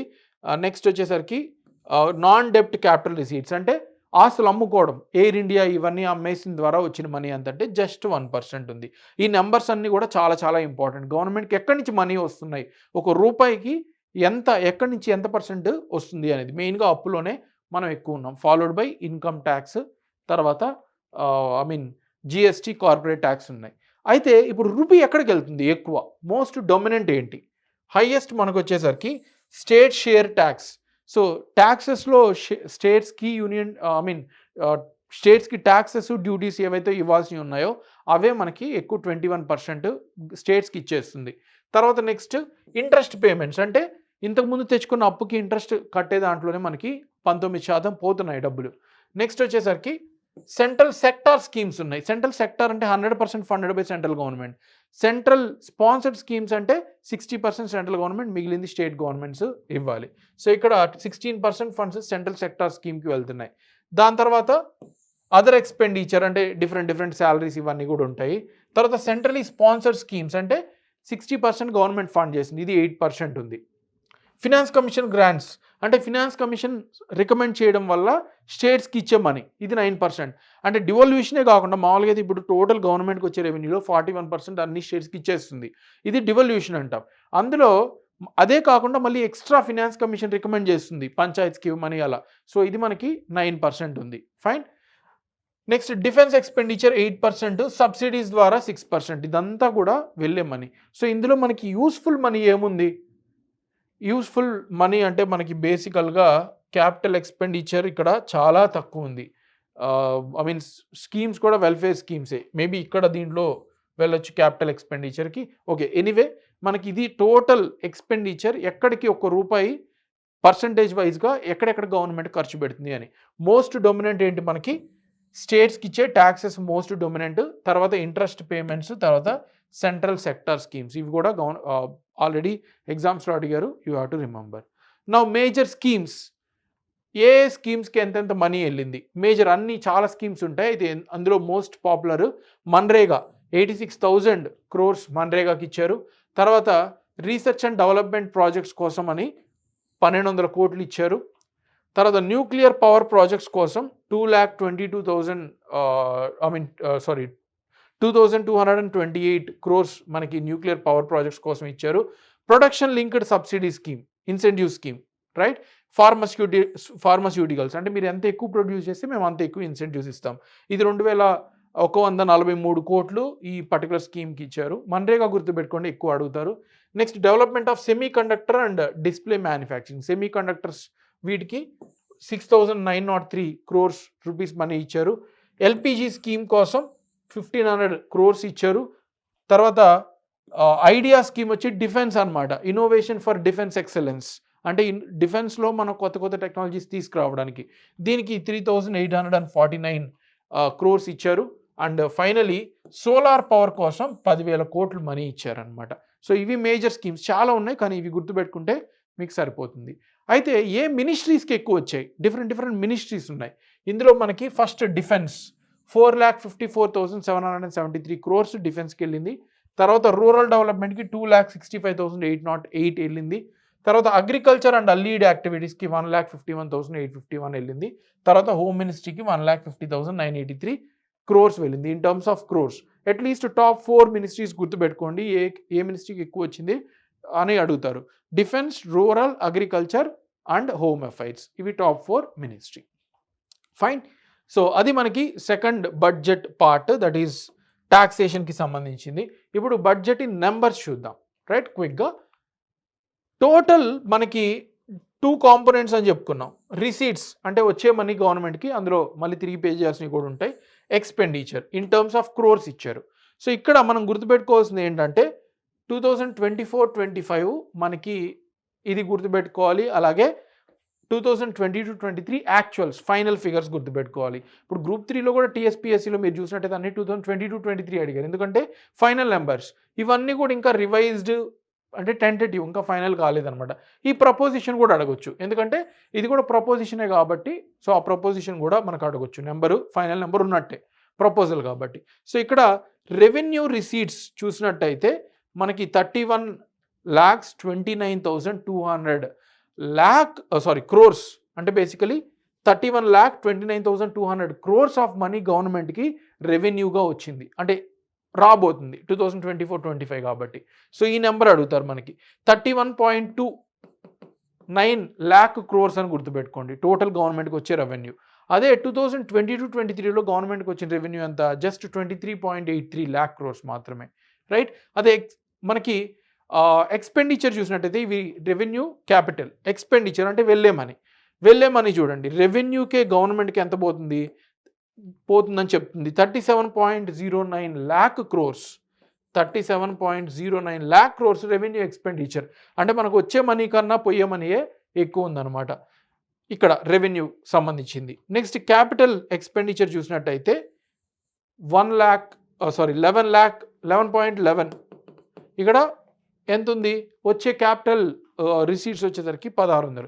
సో బేసికల్గా ఇవి ఈ రెండు యాడ్ చేసినా ఈక్వల్ అవ్వాలి. ఇది ప్లాన్ చేసుకుంటాం, కానీ ఫైనల్గా ఆ నెంబర్ చేంజ్ అయ్యేదానికి నెక్స్ట్ ఇయర్ ఛాన్స్ ఉంది. So this is the numbers that you need to remember. Capital expenditure వచ్చేసరికి 11.11 lakh క్రోర్స్.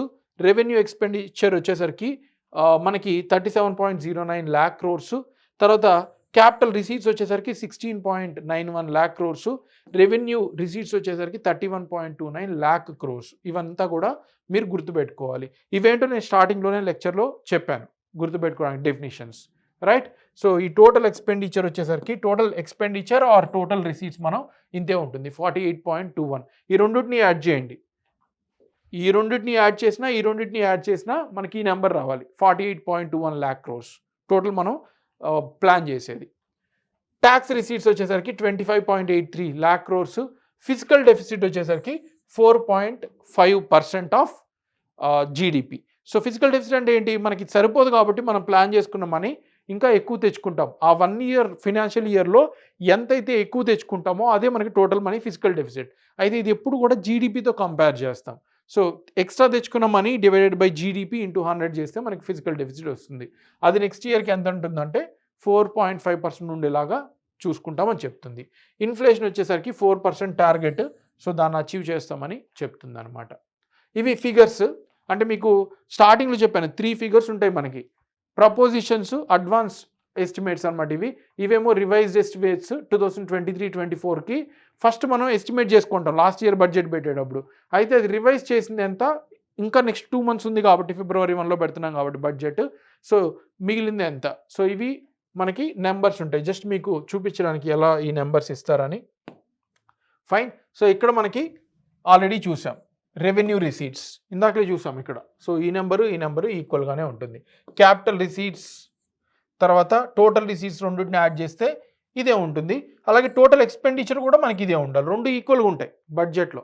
సో 48.21 రెండు కూడా మనకి ఈక్వల్గా ఉంటాయి. అయితే మనకు అది రెండు మ్యాచ్ అవ్వు ఫైనల్గా, ఎందుకంటే ఎక్స్ట్రా ఫిజికల్ డెఫిసిట్ అనేది మనం తీసుకుంటాం. ఒకవేళ మనం ప్లాన్ చేసుకున్న ఎక్స్పెండిచరే మనం ఖర్చు పెట్టామంటే వచ్చిన మనీయే, అప్పుడు ఫిజికల్ డెఫిసిట్ 0 అని అర్థం, రైట్. కాకపోతే రెండు ఎప్పుడు 0 ఉండవు కాబట్టి మనం ఎక్కువ అప్పు తెచ్చుకుంటాం కాబట్టి it's always discrepancy. Fine. Next deficits. Physical deficit అంటే ఏం చెప్పుకున్నాం, మనం ఎంత ఎక్స్ట్రా మనీ తీసుకున్నాం ఆ ఫినాన్షియల్ ఇయర్లో అని. So in terms of money మామూలుగా పర్సంటేజ్ చూసాం 4.5% అని. అయితే ఎంత ఎక్స్ట్రా మనీ తెచ్చుకోవాలని మనం ప్లాన్ చేసుకున్నాం అంటే 2024-25కి 16,13,312 crores మనం ఎక్స్ట్రా తెచ్చుకోబోతున్నాం ఫిజికల్ డెఫిసిట్గా. అంటే మనకు సరిపోదు. అది డివైడ్ బై టోటల్ జీడిపి వేస్తే మనకి ఇన్ టర్మ్స్ ఆఫ్ పర్సంటేజ్ వస్తుంది. అదే రెవెన్యూ డెఫిసిట్ అంటే మనకి revenue receipts minus revenue expenditure. So మనకు వచ్చే మనీ ఎక్కువ ఉండి ఎక్స్పెండిచర్ తక్కువ ఉందనుకోండి, రెవెన్యూ మాత్రమే, అప్పుడు రెవెన్యూ సర్ప్లస్ అంటాం. కానీ మనం ఎప్పుడు కూడా రెవెన్యూ ఎక్స్పెండిచర్ చూడండి 37.09 ఉంటే revenue receipts 31.29. So revenue deficit ఎంత ఉంటుంది, దీని నుంచి దాన్ని తీసేస్తే మనకి 6 lakh crores అప్రాక్సిమేట్లీ ఉండాలి. ఇదో 5.8 lakhs అంటే సేమ్ మీరు క్యాలిక్యులేట్ చేసుకోవచ్చు 5.8 lakh crores. నెక్స్ట్ ఏముంది, ఎఫెక్టివ్ రెవెన్యూ డెఫిసిట్ అంటే ఈ రెవెన్యూ డెఫిసిట్లో ఎంత స్టేట్స్కి ఇచ్చాం, టోటల్ రెవెన్యూ డెఫిసిట్లో స్టేట్స్కి అసెట్స్ క్రియేట్ చేసుకోవడానికి మనం ఎంత మనీ ఇచ్చాం అది తీసేస్తే మనకి ఎఫెక్టివ్ రెవెన్యూ డెఫిసిట్ వస్తుంది. సో మనకి దీని నుంచి ఎంత తీసుంటే ఈ నెంబర్ వస్తుంది, దగ్గరగా 3 lakh మనం స్టేట్ గవర్నమెంట్కి అసెట్స్ కోసం ఇవ్వబోతున్నాం, central government. Next primary deficit అంటే ఫిజికల్ డెఫిసిట్ నుంచి అప్పులకి ఇవ్వాల్సిన మనీ, అంటే మనం ఎంతైతే ఎక్స్ట్రా తెచ్చుకుంటున్నాం దాని నుంచి అప్పు కట్టడానికి మనం ఎంత తెచ్చుకుంటున్నాం అని. ఇవన్నీ స్టాటిక్ ఎకానమీలో మీకు కవర్ అయ్యే ఉంటుంది. ప్రైమరీ డెఫిసిట్ అంటే basically physical deficit minus interest payments. ఇది వచ్చేసరికి మనకి 4,50,000 ఉన్నాయి, 1.4% ఆఫ్ జీడిపి ఉన్నాయన్నమాట. ఫైన్. అయితే మనం ఫిజికల్ డెఫిసిట్ ఎక్కువ ఎక్కడి నుంచి తెచ్చుకుంటున్నాం, ఫిజికల్ డెఫిసిట్ అంటే ఏంటి, ఎక్స్ట్రా మనీ తెచ్చుకోవడం మనకి సరిపోయింది. అయితే ఇది ఎక్కువ ఎక్కడి నుంచి తెచ్చుకున్నాం అంటే మనం డెప్ట్ క్యాపిటల్ రిసీట్ అంటే మళ్ళీ తిరిగి పే చేయాల్సింది. మనం మనకు గవర్నమెంట్కి ఉన్న కంపెనీస్ని అమ్మేసి కూడా డబ్బులు తెచ్చుకోవచ్చు, దాన్ని నాన్ డెప్ట్ క్యాపిటల్ రిసీట్స్ అంటే అని చెప్పాను. ఎయిర్ ఇండియా ఇలాంటివి అమ్మేస్తే డబ్బులు వస్తాయి. అయితే ఇక్కడ డెప్ట్ క్యాపిటల్ రిసీట్సే మనకి ఎక్కువ ఉంటాయి. అందులో కూడా గవర్నమెంట్ సెక్యూరిటీస్ మార్కెట్ బారోయింగ్స్ తెచ్చుకొని మనకి ఎక్కువ మనీ తెచ్చుకుంటున్నాం. టోటల్ డెప్ట్ రిసీట్స్ ఎంత ఉన్నాయంటే 14,72,000 ఉన్నాయి, అంటే అప్పుగా తెచ్చుకునేవి. అందులో 11 lakhs మనం దేని నుంచి తెచ్చుకుంటున్నాం, bonds, government bonds, treasury bills, government securities, dated securities, ఇవన్నీ ఇచ్చే గవర్నమెంట్ మనీ తెచ్చుకుంటుంది. ఈ స్టాటిక్లో ఇవన్నీ మీరు కవర్ చేసుకో ఉండాలి స్టాటిక్ ఎకానమీలో. తర్వాత ట్రెజరీ బిల్స్ని తగ్గించేసాం. సో గవర్నమెంట్ సెక్యూరిటీ అంటే more than 1 year. So short term మనం తగ్గించేసాం లాస్ట్ ఇయర్తో పోలిస్తే. సెక్యూరిటీ స్మాల్ సేవింగ్స్ ఏవైతే మీరు స్కీమ్స్ ఉంటాయో అవి గవర్నమెంట్ తీసి యూజ్ చేసుకోవచ్చు, ఫ్యూచర్లో పే చేయొచ్చు. సో ఇవంతా కూడా మనకి టోటల్ ఎక్కడి నుంచి ఫండింగ్ అనేది తీసుకుంటున్నాం అని. నెక్స్ట్ డెఫిసిట్స్ కూడా మనం 2024-25 ఈ ఫినాన్షియల్ ఇయర్లో డెఫిసిట్స్ ఉన్నాయి as percentage of GDP. Okay, so జీడిపితో కంపేర్ చేస్తున్నాం. ఫస్ట్ ఫిజికల్ డెఫిసిట్ 4.9% ఉంది. తర్వాత రెడ్ కలర్ మనకు వచ్చేసరికి రెవెన్యూ డెఫిసిట్ వచ్చేసరికి 1.8% of GDP meaning. Next green colour వచ్చేసరికి ఎఫెక్టివ్ రెవెన్యూ డెఫిసిట్ 0.6 అంటే ఏంటి, ఈ రెవెన్యూ డెఫిసిట్ నుంచి స్టేట్స్కి అసెట్స్ కోసం ఇచ్చే మనీ అనమాట. And then we have primary deficit 1.4%. ఈ 4 కూడా very very important figures. Fiscal deficit as percentage of GDP, తర్వాత revenue deficit, effective revenue deficit and primary deficit, ఇవన్నీ కూడా మనకి చాలా important as a percentage of GDP. Next trend in tax receipts. గవర్నమెంట్కి tax ఎక్కడి నుంచి వస్తున్నాయి, ఎల్లో కలర్ ఏమో డైరెక్ట్ ట్యాక్స్, గ్రీన్ కలర్ ఏమో ఇండైరెక్ట్ ట్యాక్స్, రెండింటిని కలిపితే gross as percentage of GDP. స్టార్టింగ్లోనే చూసాం మనం 11.8% ఉన్నింది. టోటల్ మనకి revenue government tax direct indirect tax ద్వారా వచ్చే టోటల్ మనీ ఎంతంటే 11.8%. అందులో డైరెక్ట్ ట్యాక్స్ నుంచి వచ్చేసి 6.8% of GDP and 5% of GDP is indirect tax. So total GDP 300 lakh crores. So into ఈ పర్సంటేజ్ వేస్తే మీకు డైరెక్ట్ ట్యాక్స్ ఎంత వచ్చింది గవర్నమెంట్కి, ఇండైరెక్ట్ ట్యాక్స్ ఎంత వచ్చిందో కూడా తెలుసుకోవచ్చు. Next trend in net receipt of centre. So central government ఎక్కడి నుంచి మనీ తెచ్చుకుంటుంది అని. సో ఇక్కడ మీరు చూడొచ్చు గవర్నమెంట్కి రిసీట్స్ ఏమేమి ఉన్నాయి, నాన్ డెప్ట్ లేకపోతే రెవెన్యూ డెఫిసిట్ ఉన్నాయి. సో ఇక్కడ ఫస్ట్ సెంటర్ ట్యాక్స్ రెవెన్యూ చూద్దాం. ఎక్కువ గవర్నమెంట్కి ట్యాక్స్ ద్వారానే వస్తుంది, కార్పొరేట్ ఇన్కమ్ ట్యాక్స్. ఇది ఎంత ఉందంటే in terms of lakh crores 25.83 lakh crores మనం ట్యాక్స్ ద్వారా గవర్నమెంట్కి వస్తున్నాయి. తర్వాత నాన్ ట్యాక్స్ రెవెన్యూ అంటే fee, registration fee, stamp duties, అది ఇక్కడ 5.5 lakh crores మనకి గవర్నమెంట్కి నాన్ ట్యాక్స్ ద్వారా వస్తుంది. ఇవన్నీ స్టాటిక్లో మీరు కవర్ చేసుకో ఉండాలి టాక్సేషన్ చాప్టర్లో, లేకపోతే మీరు జస్ట్ బై హార్ట్ చేస్తే ఎగ్జామ్లో 3.4 5.4 అంటే 10.3 పెడతారు. సో అందుకని ఈ నెంబర్స్ అనేది మీకు కాన్సెప్ట్స్ గుర్తుపెట్టుకుంటే మీకు ఈజీగా ఇవన్నీ నెంబర్స్ కూడా ఈజీ అవుతాయి. నెట్ తర్వాత నాన్ డెప్ట్ క్యాపిటల్ రిసీట్ అంటే ఏంటి, కంపెనీస్ అమ్ముకోవడం, మనకున్న గవర్నమెంట్ అసెట్స్ అమ్ముకోవడం వల్ల వచ్చిన మనీ. ఇది వచ్చేసరికి 0.8 lakh crores అంటే 80,000 crores మనకి అసెట్స్ అమ్ముకోవడం వల్ల వచ్చాయి. Right, last before one. So ఇక్కడ కంపోజిషన్ ఆఫ్ ఎక్స్పెండిచర్, ఇందాక రిసీట్స్ చూసాము ఎక్కడి నుంచి గవర్నమెంట్కి మనీ వస్తున్నాయో, ఇక్కడ ఎక్స్పెండిచర్ ఎక్కడికి ఎక్కువ వెళ్తున్నాయి. సో మీరు హై చూసినట్టయితే 15.16 మనకి సెంట్రల్ సెక్టార్ స్కీమ్స్ ఎక్కువ. సెంట్రల్ సెక్టార్ స్కీమ్స్కి 100% ఫండెడ్ బై సెంట్రల్ గవర్నమెంటే 15.16 lakh crores వాటికే వెళ్తున్నాయి. నెక్స్ట్ ఎల్లో ఎక్స్పెండిచర్ చూసినట్టయితే 14.91 అదర్ సెంట్రల్ సెక్టార్ ఎక్స్పెండిచర్ అంటే స్కీమ్స్ కాకుండా ఇంకా శాలరీస్, పెన్షన్స్, ఇవన్నీ కూడా. నెక్స్ట్ డామినెంట్ ఏది మనకి, సో ఫస్ట్ దేనికి ఎక్కువ గవర్నమెంట్ ఖర్చు పెడుతుంది, సెంట్రల్ సెక్టార్ స్కీమ్స్కి ఎగ్జామ్లో అడుగుతారు. తర్వాత central sector other central expenditure వచ్చేసరికి 14.91 lakh crore. Next cement colour one వచ్చేసరికి ఎస్టాబ్లిష్మెంట్ ఎక్స్పెండిచర్ ఆఫ్ సెంటర్ అంటే ఏదైనా కొత్త ఎక్స్పెండిచర్, కొత్త అసెట్స్ క్రియేట్ చేసుకుంటుంటే దీనివల్ల 7.84 lakh crores. Central sponsor scheme వచ్చేసరికి 5 lakh crores. Right, next grants, loans అంటే వేరే వాళ్ళకి ఫ్రీగా ఇవ్వడం లేకపోతే లోన్స్ ఇవ్వడం, వేరే భూటాన్, నేపాల్ లాంటి వాళ్ళకి, దీనికి 3.2 lakh crores అవుతుంది. ఫైనలీ ఫినాన్స్ కమిషన్ గ్రాంట్స్ వచ్చేసరికి 1.32. సో మోస్ట్ 3 డామినెంట్ ఏమి ఉన్నాయి మనకి, central sector schemes, other central expenditure, establishment expenditure. So ఇవన్నీ కూడా ఉన్నాయి. తర్వాత ఇక్కడ ఈ గ్రాఫ్ ఏం చెప్తుందంటే సెంటర్ స్టేట్స్కి ఇచ్చే మనీ, సెంటర్ స్టేట్స్కి ఎంత మనీ ఇస్తుంది in terms of lakh crores. So ప్రతి ఇయర్ పెరుగుతూ వెళ్తుంది. ఈ ఇయర్ ఎంత ఇస్తుంది సెంట్రల్ గవర్నమెంట్ స్టేట్స్ అన్నిటికి కలిపి 23.49 lakh crores సెంట్రల్ గవర్నమెంట్ స్టేట్స్కి, యూనియన్ టెరిటరీస్కి కలిపి ట్రాన్స్ఫర్ చేస్తుంది. సో సింపుల్గా ఇచ్చేసింది అనమాట.